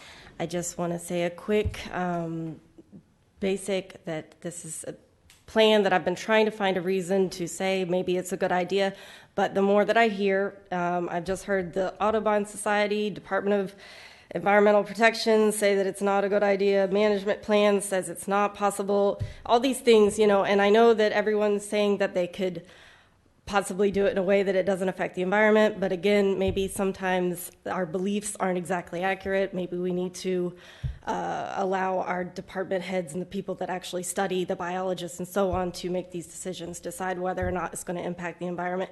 As far as I can hear and read, it will impact the environment, and there are protected species there, and so possibly this is just not a good idea. It's already been said that it's a long walk. We used to do as kids, way back before the state owned the land.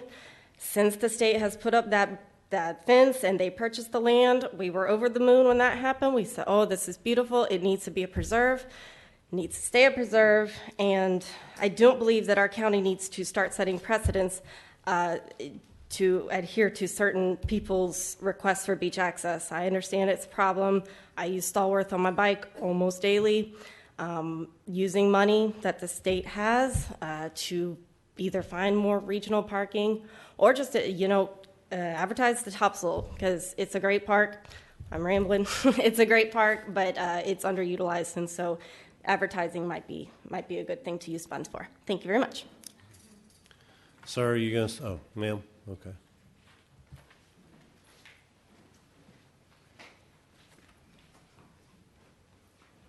Hi, my name is Joan Vino. I moved here 34 years ago in 1980. My partner, Helen McCall, and I purchased property in Seagrove Beach at that time that had a deeded beach access. That's what you do when you want beach access. You purchase property that is near the beach. In my case, I was too far away from the public beach access, so we looked for property that had a deeded beach access. So I oppose this Tanglewood beach access on principle because it's giving a right to people who did not purchase that property. And it's taking it from people of the state of Florida. And it's disturbing something that belongs to the people of the state of Florida, which preempts a subdivision. I'm sorry. I was here in 1992 when Topsail Hill Preserve State Park was purchased, which is probably before most of the people on the east side of this room bought their property, and they bought full well knowing that they did not have neighborhood beach access, they did not have beach access. So it's a principle. I am a business owner. I do have a pool service company in this area, and I recognize that speaking up may jeopardize my business, but this is a principle. We have to stand up for our principles. And preserving a preserve is the idea of a preserve. Do not disturb it. Thank you. Thank you. Yes, sir.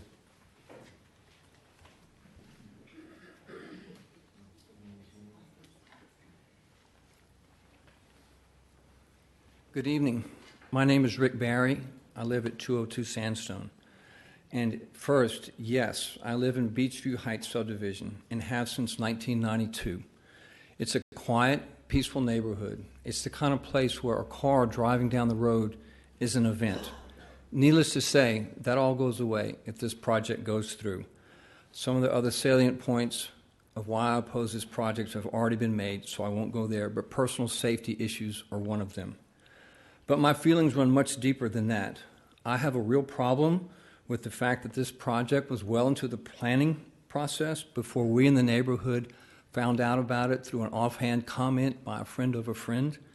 The idea that there had been people somewhere having discussions and planning strategy about a project that would have such a major impact in my neighborhood, and we didn't even know about it, that does not sit well.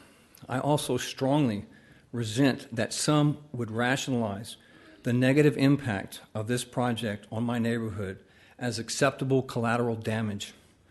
I'm also against this because of what it will do to the Topsail Hill Preserve. And it's already been said several times, but two words say it all: nature preserve. Let me say that again: nature preserve. I really hope that the ultimate decision will be left up to the wildlife biologists. For them, it's got to be a no-brainer, as the only impact to the endangered species and the local flora and fauna will be detrimental. There are so many problems without solutions confronting this project as to truly make it a square peg in a round hole effort.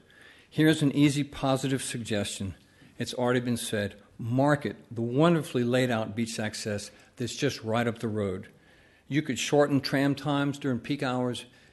If you've ridden the tram, it's a fun thing, and kids really like it, by the way. Thank you. In closing, I'm against this project and would be even if I did not live in Beachview Heights neighborhood. Okay. Jumping across the aisle, yes, sir. Michael James, 91 Via Largo. Topsail's already been covered pretty well. I go to the park all the time. There's usually 2 or 3 cars parked there in peak season. So I just think that's underutilized as it is. To put another walkway across just seems like a gross misuse of funds to me. But actually, the one beach access point here that we're talking about that I don't understand, and if you could tell me how much it costs, the beachfront trail, what was the cost going to be for that?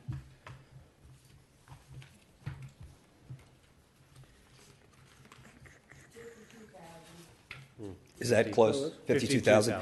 The reason I don't understand that is because right now there's 2 access points that you go directly from the street. You can take a beach wagon that has rubber wheels and you can wheel it right on. There's 2 spots in between. So that parcel that's there on both ends of the parcel, there's already people walking right onto the beach taking advantage of that. I just don't see the use of funds being a smart use of funds for that particular location.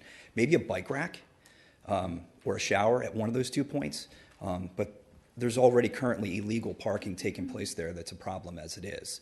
So if you just advertise that and then spend the money for a walkover, it just doesn't seem like a good use of funds. That's it. Thanks, sir. Who? Yes, ma'am. Okay, I'm not a Florida native. I'm from California. And we moved here a year ago because of the quiet nature of our neighborhood. I'm from Beachview Heights, and I was told that the nature preserve was going to be there in perpetuity. It would never be touched. Pride, preservation, conservation, the motto of our county. We're never going to touch that thing. So that's why we bought there. And, you know, initially when I heard about it for a brief minute, I thought, wow, that'd be cool just for our community, you know. Oh, no, they're not going to spend $500,000 just for us. It's for everybody. So the car issue. I'm from California. I've seen neighborhoods destroyed by parking. You can't park in front of your own house. Your guests can't park in front of your house. There is right-of-way parking. I mean, I guess, what is right-of-way? That you can just park there, right? They're little, I don't know if all of you have been out there. It's basically little shell streets. They're really skinny. If a car pulls over on one side, you can barely get another car on the other side. But you know people will park there. We've already talked about, I have 3 teenagers. I can't get them to walk to, or ride the bike to the beach access. They haven't even touched their bikes. I bought 3 bikes. They're sitting in the garage. And at Stallworth Lake is about, half a mile, quarter of a mile? They won't ride the bike. So I feel like parking is, it's sad, but it is a sad state of affairs with young kids and people in general. I heard one woman in oxygen. I heard ABA railway that's going to get people in wheelchairs down to the beach a quarter of a mile. How are they getting there? And where are they going to park? So there's going to be parking problems. We already know. Seems like we should spend that money fixing all the other parking problems we already have. And I think everybody's already stated that. Joni Preston, and I'm on Sunset Avenue. I'm right there on that little paved, I'm on the only paved street. So, my street will be primo parking. But I will have big rocks in front of my house. So, anyway, I'm against it. And so is my husband. He's not here, Mike Preston. Okay. Ma'am, I believe you're next. Anybody else? Anybody else on the next to last row?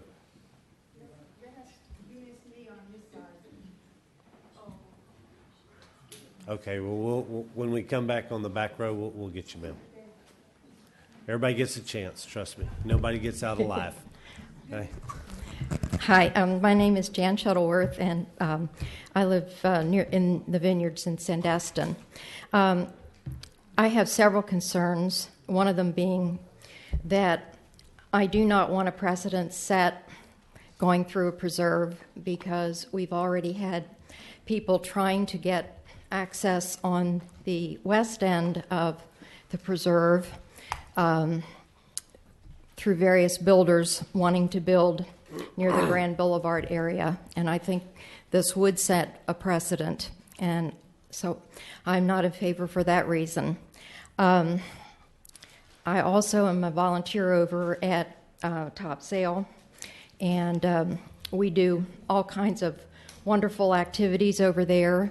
I do see the underutilization of the park, and I wish there was a way that we could get more people, like other people have mentioned, over there because it's a wonderful place.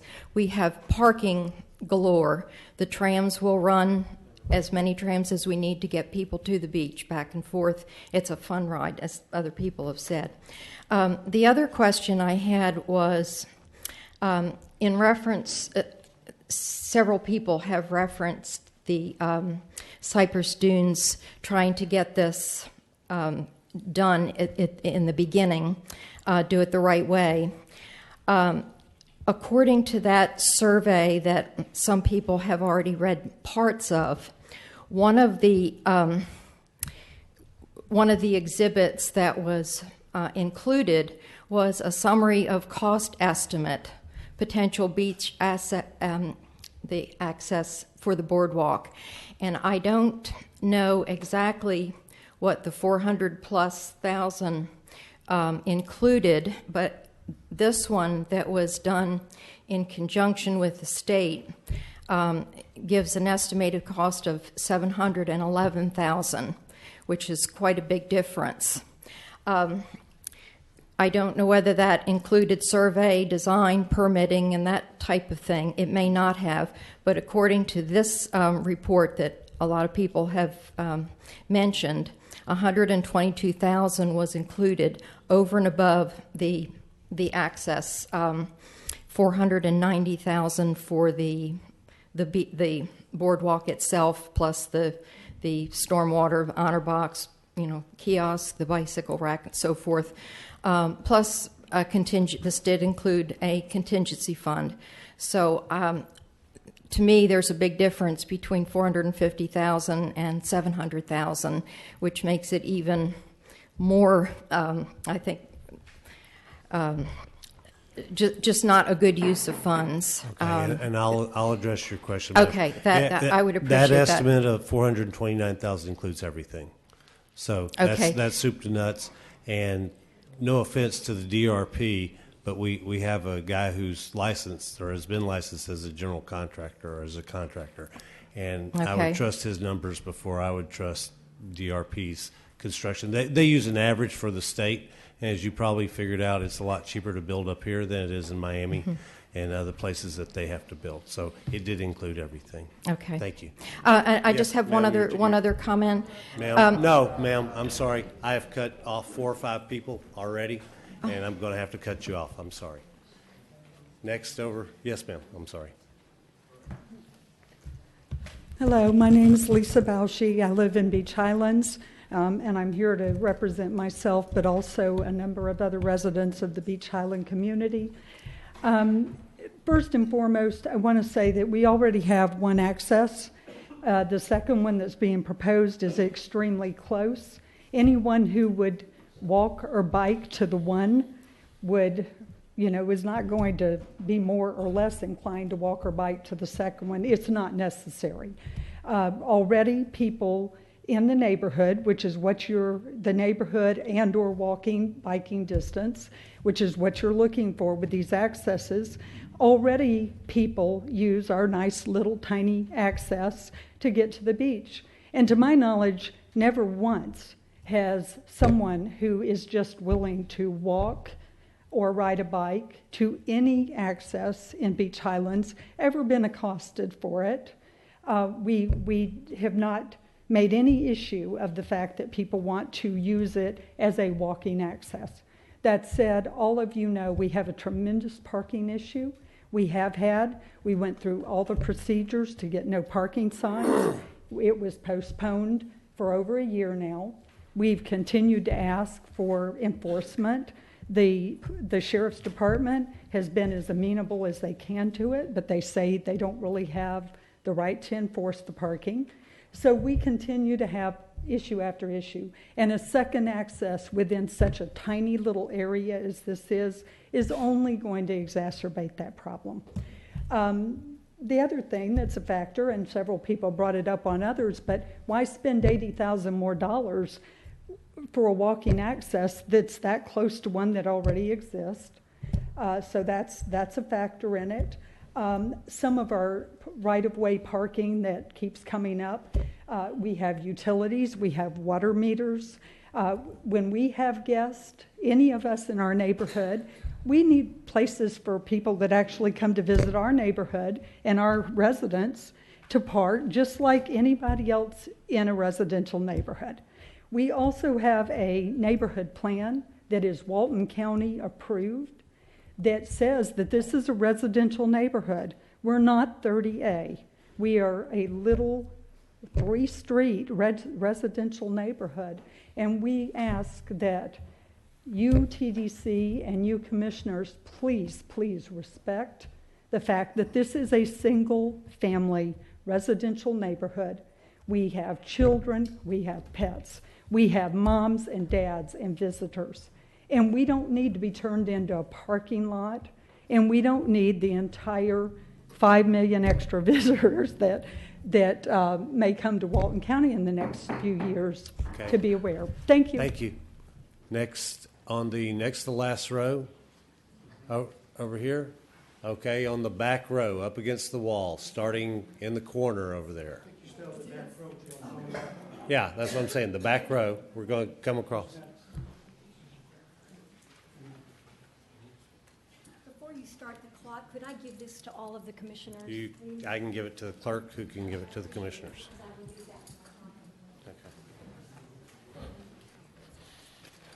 My name is Bert Somerville Kane, and I own property at 69 Austinwood Lane, which is a short little street between Cypress Dunes Phase 1 and Phase 2. I've presented this to you because I wanted to show some facts here. I am also a realtor, and when you look at this plat that I just brought you, I actually got it from the Walton County Property Appraisers. The blue part is, well, let's first start with the yellow part. The yellow part is Beach Highlands along with several other little neighborhoods, and you will see 2 beach accesses that they are able to utilize, South Bishop and Fort Panic. You can see the proximity to this neighborhood. You can also see in the blue box, it shows Cypress Dunes, Flamingo Village. Cypress Dunes has approximately 167 lots. Flamingo Village has about 94. Beachview Woods has 11. Beachview Heights 71. And then I should have put Loon Lake in there because they really can't access South Bishop very easily. So there are over 300 lots/homes that do not have easy access to the beach. There was a young lady who got up here just a few minutes ago, and she said it's very simple and it's easy to get there, but you can see by this, it is not. If you will also look at the blue box, you can see that if you go out of any of these neighborhoods, you've got to go quite a ways to get all the way to South Beach access. I also have been hearing that you want to put a highland access between South Bishop and Fort Panic, which I think would only give the yellow box a lot more beach access. But what about the blue boxes? The other thing is, everybody talks about utilizing the state park. That would be fabulous. But these people want to walk. They don't want to go to the tram, which they'll have to get in their car and go and park. We're trying to alleviate parking. I go to the beach often, and I see cars along South Bishop, Fort Panic. They all have Florida tags. They all have, not all, but a lot of them have Walton County tags. So that's telling me that these people don't want to walk, who are coming from large, and I know several people in these neighborhoods who can't really walk to South Bishop nor have a parking area there. Now, the other thing, and I know some people are going to hate me for this, and I'm not going to have much time left, but there are, number one, there are about 200 signed petitions for the access for the Topsail State Park. I am in favor of that also. One of the things, several people here have said that they purchased their property because they wanted to be near a beach access. And property values are higher when you are near beach accesses. I did a little bit of calculation. There are about 300 lots. These lots average about $300,000 average price.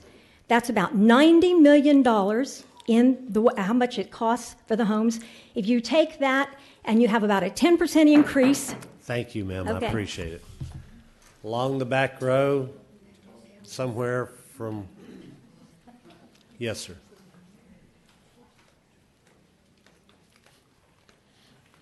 To raise this.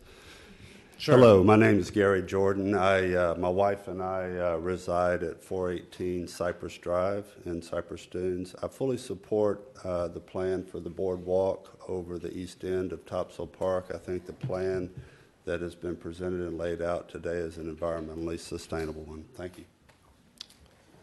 Coming across, yes, sir. Ma'am, sir. Sir, come on. My name is Bob Brook, and I live at 223 Pelican Circle. I want to thank the commissioners, Mr. Bagby, for the opportunity to speak. I think that the whole focus here on neighborhood beach access is the wrong focus. I don't understand why. We have three types of access. We have the neighborhood beach access, we have the regional accesses that the county owns, and we have at least 3 state parks that I know of. And I'm very familiar with Deer Lake State Park, and I have some familiarity with Topsail. Now, most of the neighborhoods either have beachfront property or have deeded access for the communities that are around the beaches. So I'm not sure what this destination improvement idea has to do with neighborhood beach access, number one. Number two, ignoring parking, which the gentleman here sort of said is a different study. Doing this in a vacuum is absolutely the wrong way to do your analysis to begin with. And number three, as I think Ms. Markell mentioned, there's a looming issue of private access versus public use of the beaches. And this neighborhood beach access, to me, seems to do nothing more than funnel lots of people over a narrow 6-foot wide access down onto beaches that many of which are privately owned on either side of this access, which is going to create a horrendous problem at some point that we're going to have to face. So my recommendation is, first of all, change your focus from the neighborhood beach access. Number two, look at adding, and I heard Commissioner Commander, I think at one of the last Board of Commissioners meeting saying we really need to focus on regional access. I agree with her 100%. And I also think we ought to focus on getting more people into the state parks, because I've heard here tonight that there's very few people on the beaches at the state park at Topsail. I walk by Deer Lake State Park almost daily, and if there's 10 people on that beach, which is at least a quarter of a mile of beach, that's a crowd. So I think we need to focus on that, and I would suggest that we approach our legislators about waiving the fee to the state parks for people who are residents of the county where the state park is located. And I think we ought to look at putting more money into acquiring more regional accesses while there is still some land available within the county. Thank you for your time. Thanks. Yes, sir. You're next.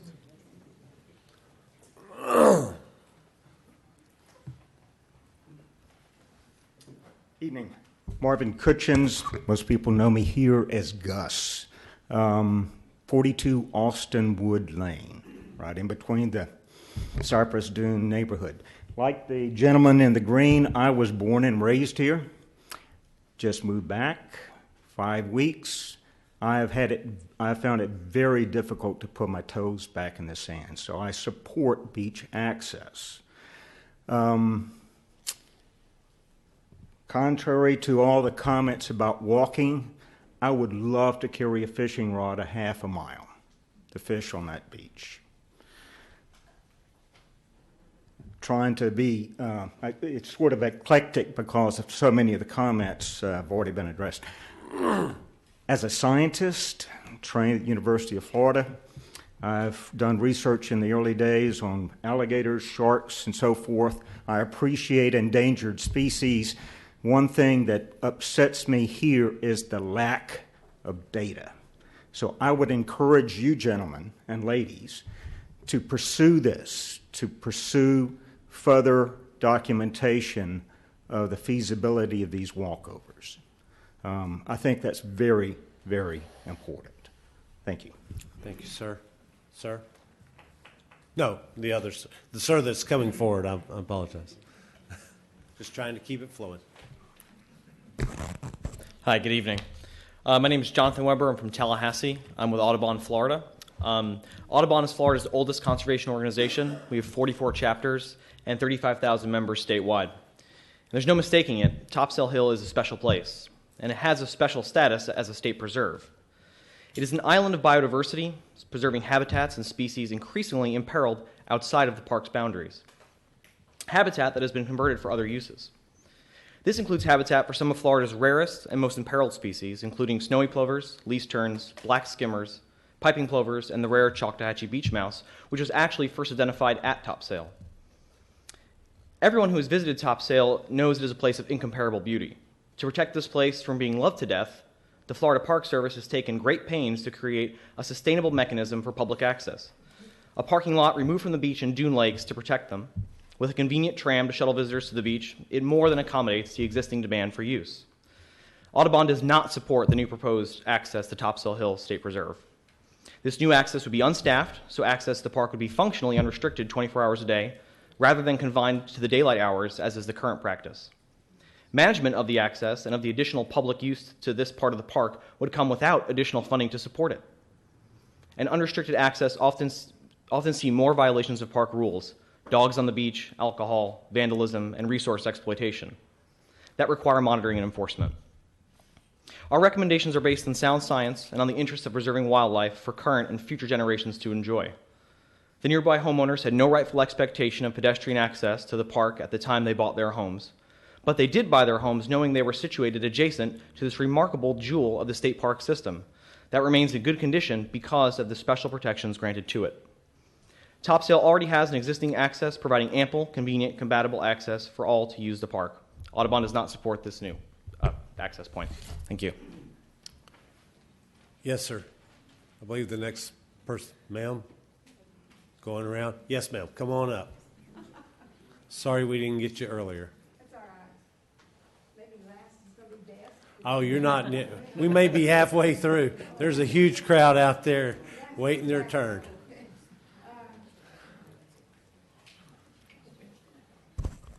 I'm Beverly Humphrey. I've owned property for over 30 years at number 10 Walton Dunes on Beachfront Trail. When we first owned there, it was an isolated spot, hardly any houses around, few apartments, but now it's covered up with people as far as the eye can see. There are rental properties, there are condos, there are townhouses, there are private houses that are rented, there are private property owners that just live there. Over the years, the same access has been available for people to get to the beach. The one gentleman described the 2 access points that go out to the beach, and they seem to be adequate for 30 years. So I don't see any need to all of a sudden put a wooden walkway there. And if you do, are you going to do 1? Are you going to do 2? I'd say do none. And I'm here to help you solve all your problems.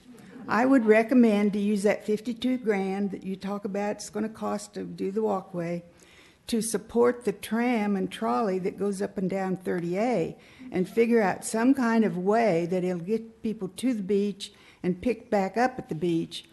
Right now, the ones that come to our beach, Beachfront Trail, the old neighborhoods near us have roads that people ride bicycles. Then there's a wonderful bicycle paths and trails all up and down 30A. So people get there walking, riding bikes, riding those electric vehicles, bringing their cars, because we do have a small parking, public parking within about a long city block walk that people use, but it's hardly ever filled up. So mostly it's the neighborhood access. I have 2 questions, Brian. First of all, you said something about an honor box. What is that? That's a steel box you put your money in. You know, it's sometimes referred to as the Iron Ranger. It's typical around remote state parks where they don't have the money to fund a full-time ranger. So have you been to Eden Garden, ma'am? Mm-hmm. They have one there. Well, I put my money in it a couple of weeks ago. Are you ago. putting those at all these wooden walkways you're doing? No, ma'am. It would just be for the access that goes through the state park. Oh. Because they require a Okay. daily fee. Got it. The other thing is, you're talking about a traffic study, which also is going to impact Beachfront Trail. Now, in that traffic study, which are you calling us? Are you calling us neighborhood beach access persons, or are you calling us regional beach access in the traffic study? There's not any reference to beach accesses in the traffic study. There is some parking there for the present beach access. But right now, that is independent of what we're talking about here today. I understand the man's point that they need to be studied at the same time, and they are. It's just that AVCON is the consultant engineer hired by the county to do the parking study for the Walton County Tourist Development Council, and one of our functions is neighborhood beach accesses, or all the beach accesses and the beach. So it's part of our destination improvement initiative to put more neighborhood beach accesses in. Thank you. Thank you, ma'am. I appreciate it. All right, now we're going to come down this wall over here, and then we'll come down that wall, and then we'll go out into the overflow area. Obviously, something comes on at 8 o'clock at night. Okay. Sharknado. My name is Jim Marossia. I live at 5440 Tivoli Terrace in Miramar Beach, and I'm here to object only to the access to the Topsail State Preserve. I've lived here 10 years, and in my first year I started volunteering at the park as Friends of Topsail. And 2 issues I'm going to mention, which haven't been talked about too much, is funding.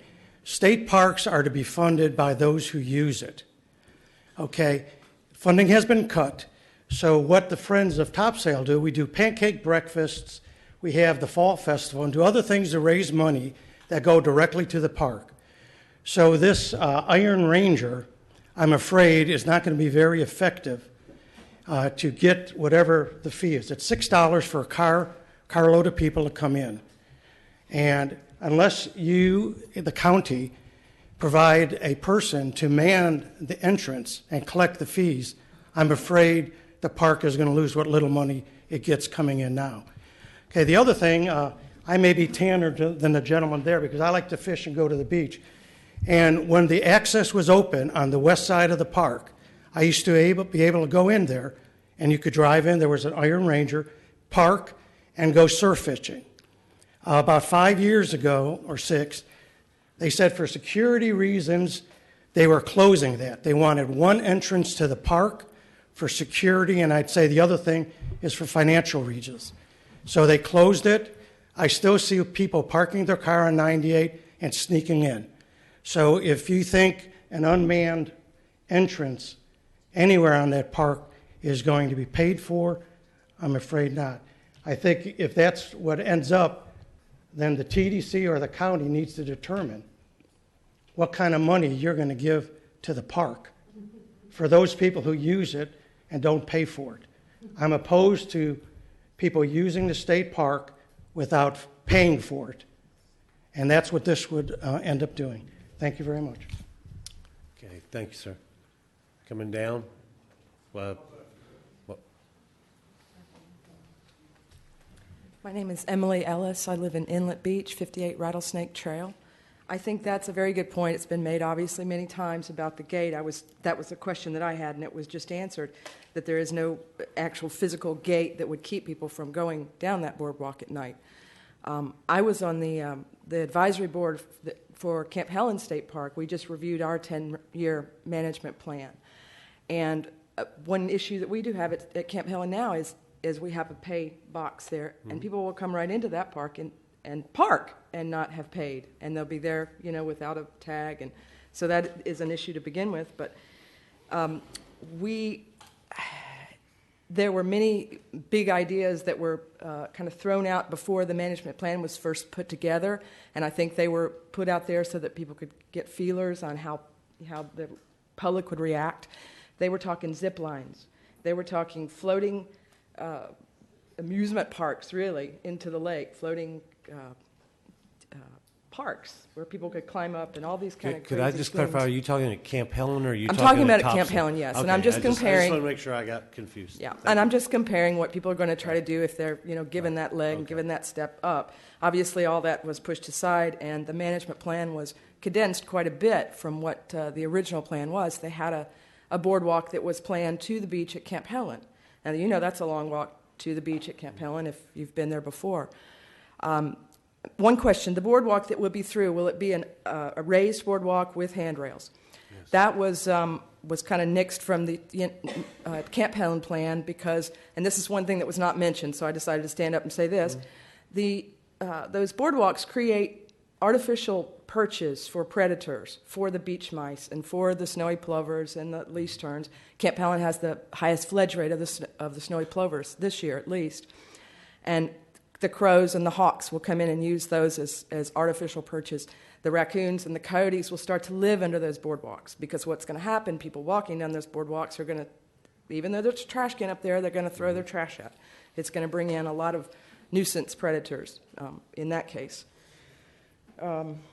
I just don't think it's par for the course in Walton County and the progressive thinking that we've all had and input as public compared to some of the area counties. I think we really have something here. Again, it's a precedent I don't want to see set. I think it should be maintained as a preserve. Thank you. Thank you. Yes, ma'am, or sir. Hi there, Will Fisher, 285 Morrison Avenue. So I'm over kind of Point Washington area. I just wanted to push back against one of the points that was made earlier that a couple of people said they believe this will be good for the environment, which I think is just kind of one of the most ridiculous things I've heard in quite some time. It's really kind of like, like the whole global warming thing. You can believe it doesn't exist, but like it's here. So you kind of, if we're going to just shove the science away and just think about it like, well, the federal government's here, the Audubon Society's here, all telling us that the environmental impact stuff is going to be a lot greater than we're expecting. Sure, we can listen to that, but we can still build it in any case and say it's good for the environment because maybe it's better than just trespassing on state lands and going from our subdivision to the beach. Well, I think the difference here is, if kind of with the nature stuff and building over the, I don't know anything about the mice or the birds myself, but I know if there was a bridge built over my home, I'd be upset. I wouldn't call that a negligible environmental impact. So, the stomping of kids and the rolling of bikes and the yelling and all that. This is something that we don't have. We don't have freedom from in a lot of places here. In the beach, particularly Walton County. But one other thing I'd really like to see in regards to the public safety and the beach access for emergency vehicles and that kind of thing. I think we're really getting to coddling with society. I really just want to go somewhere where there aren't any lifeguards and there's nobody like watching my back. I want to be able to relax on a beach where there's not an ambulance zooming up and down and so many people. I just kind of want to be out in nature. And I think that's one thing that's really special about Walton County. We've lived here a couple of years, and I think that's something you can really get away from, really get back to nature, back to the wilderness. And, like we said, Topsail is one of the few really unspoiled areas here. So I really think we should keep it like that. I think the crowing over the public safety and stuff is a little bit overblown, in particular when I think the fight is really just whether to give public land from the state of Florida to people who live in a private subdivision, maybe don't even live in Florida or aren't residents of Florida. So, I think it's very important to consider, do we want to make it like the rest of the county, guarded by public safety, intruding on nature and that kind of thing? Or what do we really want to see out of this? So, leave a place that's unique. So I oppose that. Thank you. Yes, ma'am. My name is Caroline Geary, and I live at 34 Herons Watch Way, which is right by Eastern Lake. I'm a mile from Deer Lake State Park, the beachfront that you're talking about. I'm hard of hearing, so I didn't hear that part of your plan, but I am very familiar with an example of what you're proposing, which is a pathway through Topsail. What we have at Deer Lake State Park is a pathway from Watersound west, right through over Little Deer Lake and through the park and right into the beach in the middle of the park. Not in the middle, but towards the edge. Now, I invite you to come down to that access where people are coming in. And you will often, almost every morning, see somebody coming down with a couple of big dogs that are not on a leash. And if you talk to that person, they will say, oh, this isn't part of the park. It starts over there by the outfall. And I'll say, well, what about that sign that's over there on the other side of where you've come in? And they say, what sign? And you have to point it out. And there's a little square over there that's not facing where they came in. And they never read it. At least they claim they've never read it. And see what they do. See how much junk ends up on the beach that the people that maybe don't bring the dogs, they bring their sleeping bags or their diggers. And they dig holes. And that whole part of the beach. Now, right across the outfall, there's a plover. There's one snowy plover. There's only 500 left in the whole state of Florida. That's one of those. And yet, those big dogs run over there, and they run back. And who knows?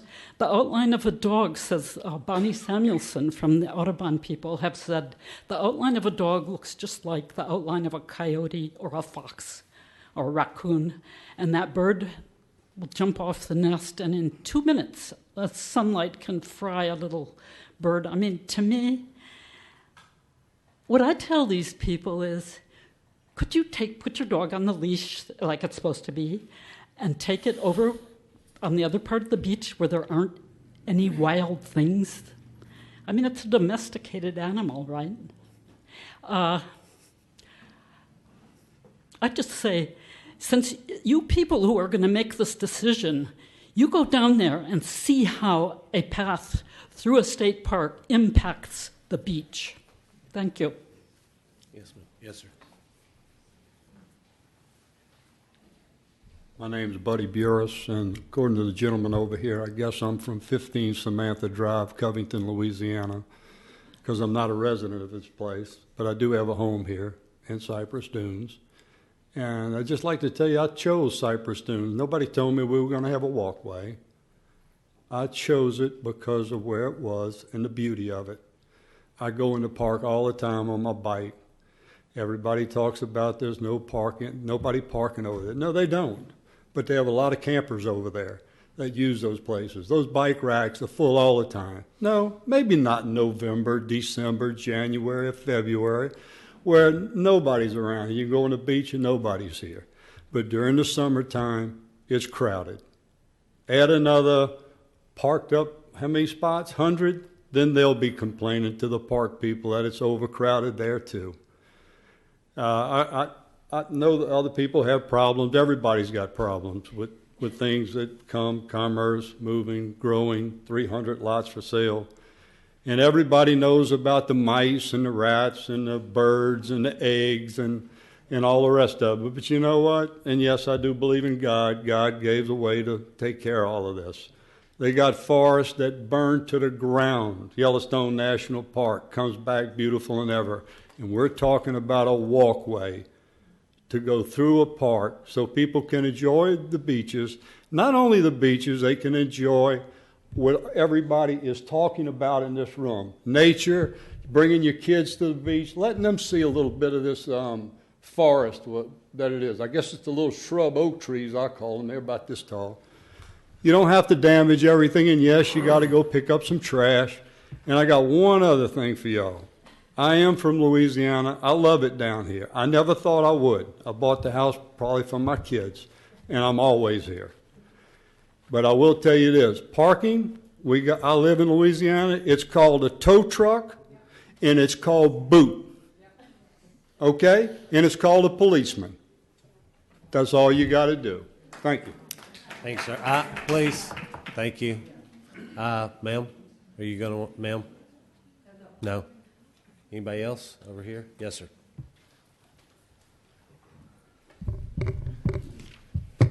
Good evening, Commissioners.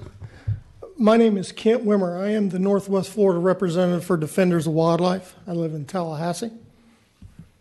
The Defenders of Wildlife is a national conservation organization that focuses on endangered species. In Florida, we're working on the helping protect the Perdido Key beach mouse. So we're very sensitive to beach mice and also the Florida panther in South Florida. The existing management plan for Topsail Hill does an excellent job of laying out the stewardship responsibility for the state park. A key component of the stewardship is protecting the endangered Choctawhatchee beast mouse. Topsail serves as one of the few remaining provides home for one of the few remaining stable populations for the beach mouse. The U.S. Fish and Wildlife Service has identified the habitat in the preserve as critical for its survival. The management plan requires any visitor impacts should be minimized in beach mouse habitat. No public access through critical habitat is contemplated or called for in the management plan. Additional public access proposed through this critical habitat area is not warranted or necessary.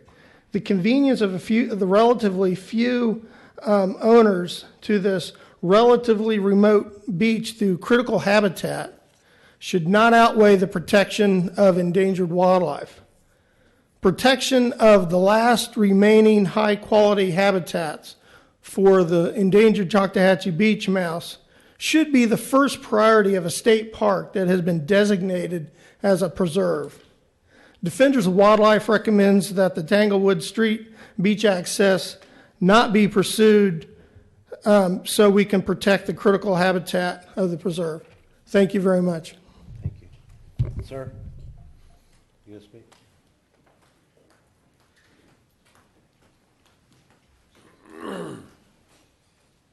How's it going? My name's Doug Talley. I live in 97 Flamingo Drive. I'm the president of the board for Flamingo Village.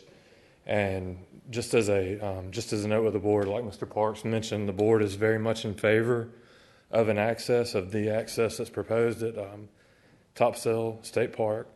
But in general, we just need your help. I mean, there's an overwhelming lack of beach access on the west end of 30A. It seems that there is more on other parts, but my wife's a runner. There have been people that have mentioned that folks won't use the access. I'll use the access. My wife will use the access. We just would love the help. There have been with Flamingo residents. There's been an overwhelming support from what folks have mentioned to me for this access. I've heard little opposition. to this point. So, again, Flamingo Village, it's not just a Cypress Dunes proposed access. I've heard support from Topsail Village. Flamingo Village supports the access, and we appreciate it. Thank you. Thank you, sir.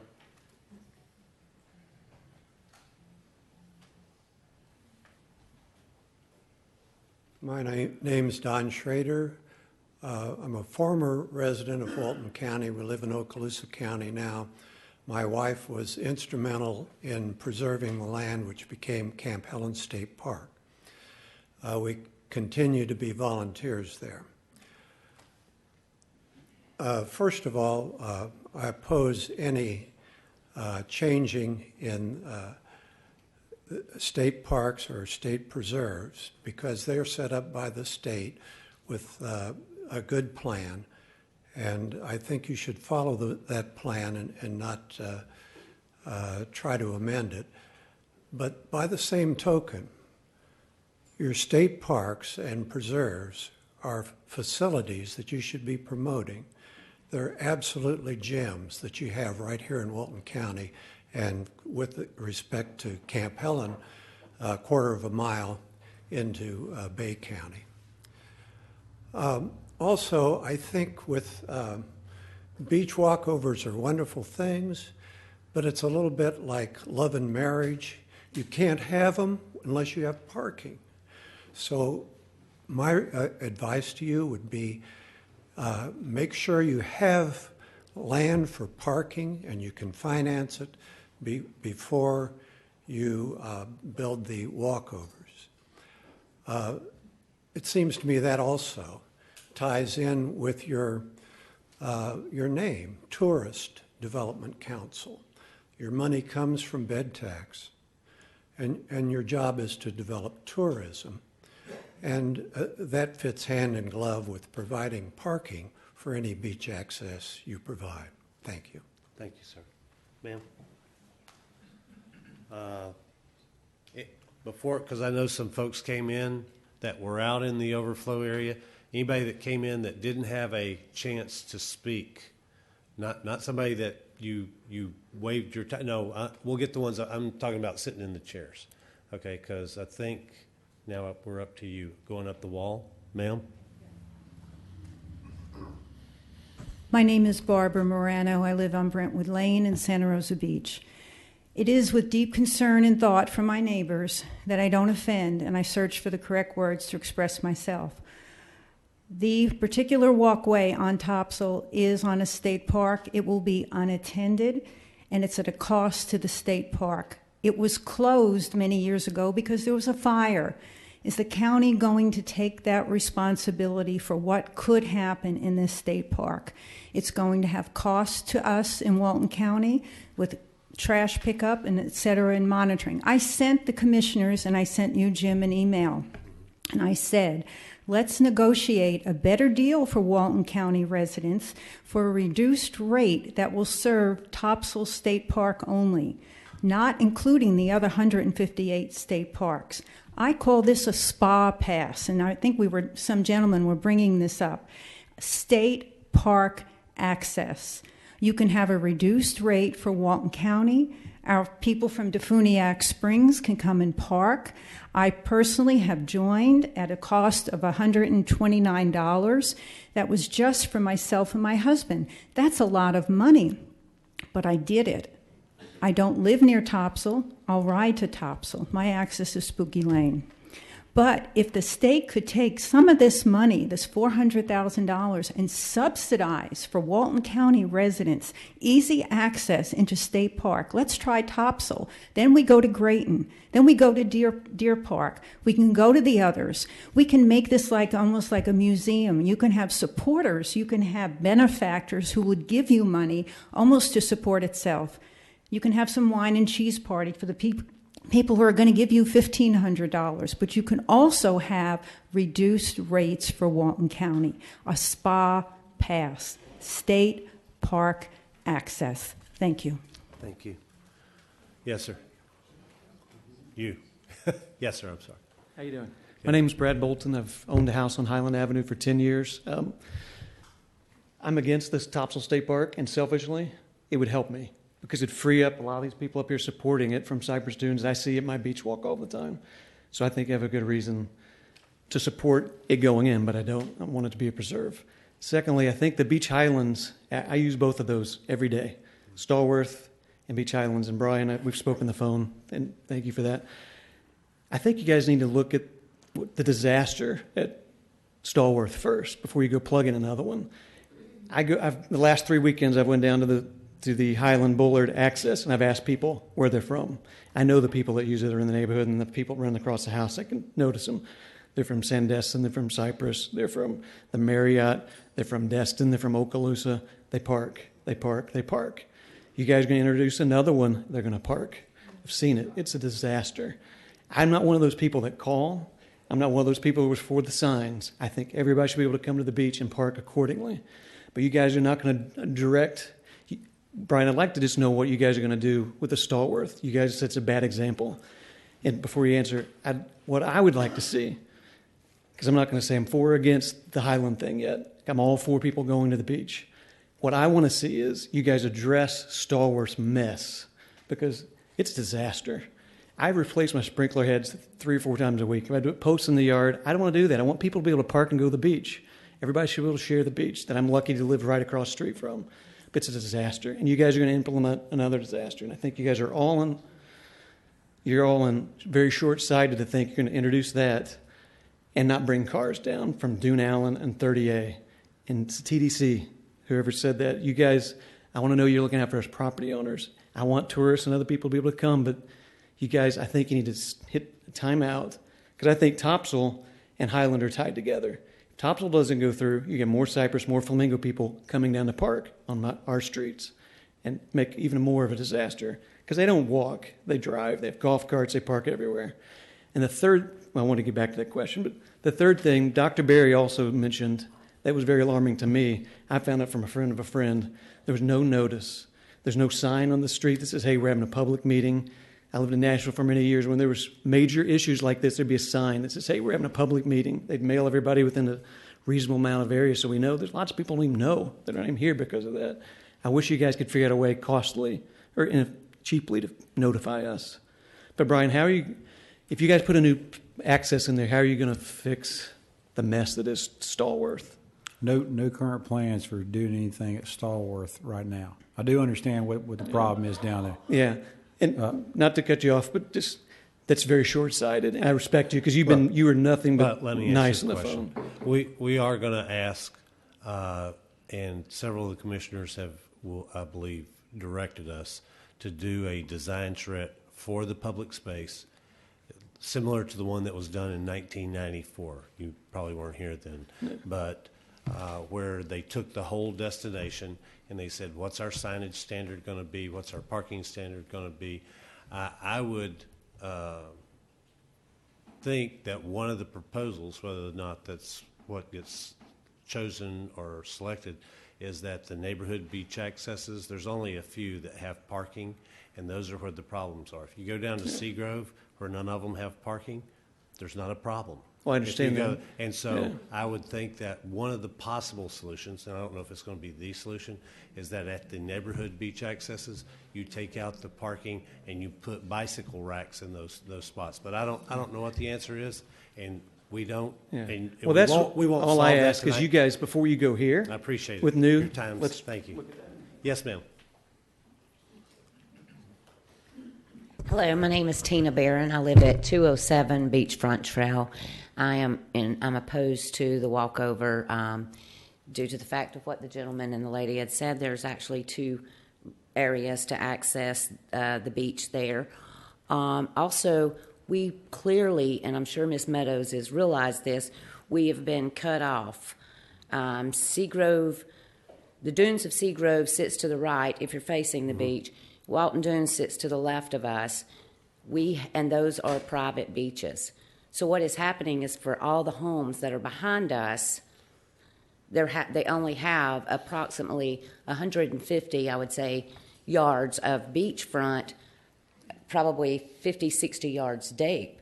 So on Memorial Day, my family and I were sitting 3 deep on a beach where we've been paying land taxes for 30 years. So just to say I'm in opposition. Thank you. Thank you. Yes, ma'am.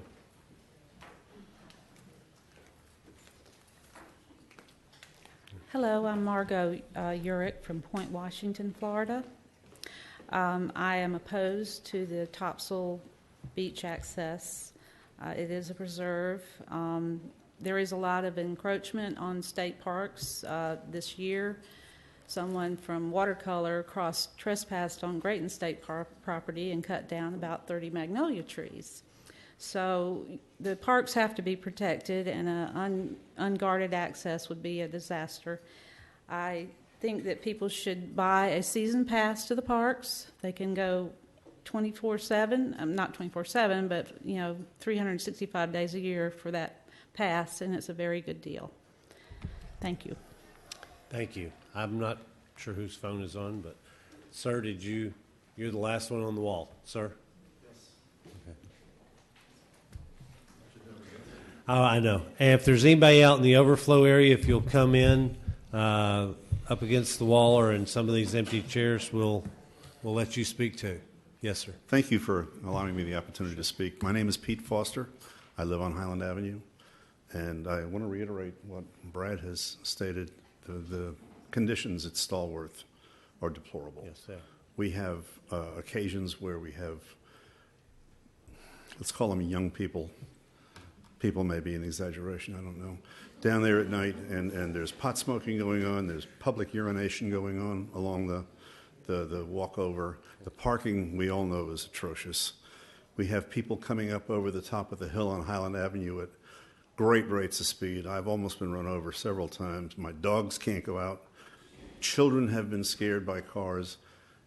Bringing more cars into the Highland Avenue area is a bad idea. Thank you. Thank you. Sir? Hello, I'm Charlie Fisher from Morrison Avenue over here in Santa Rosa Beach.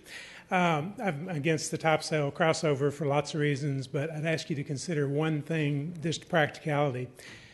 Be very careful that you don't spend a whole lot of money and time on this, because you recognize all the agencies that have to get permits for this.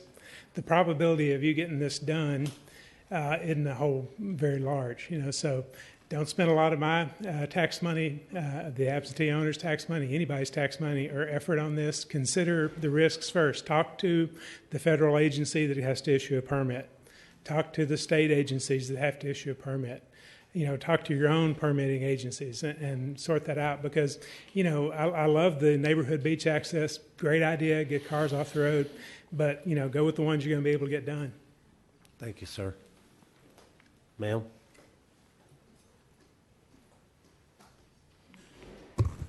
My name's Jacqueline Dunn, 89 Baird Road, Santa Rosa Beach.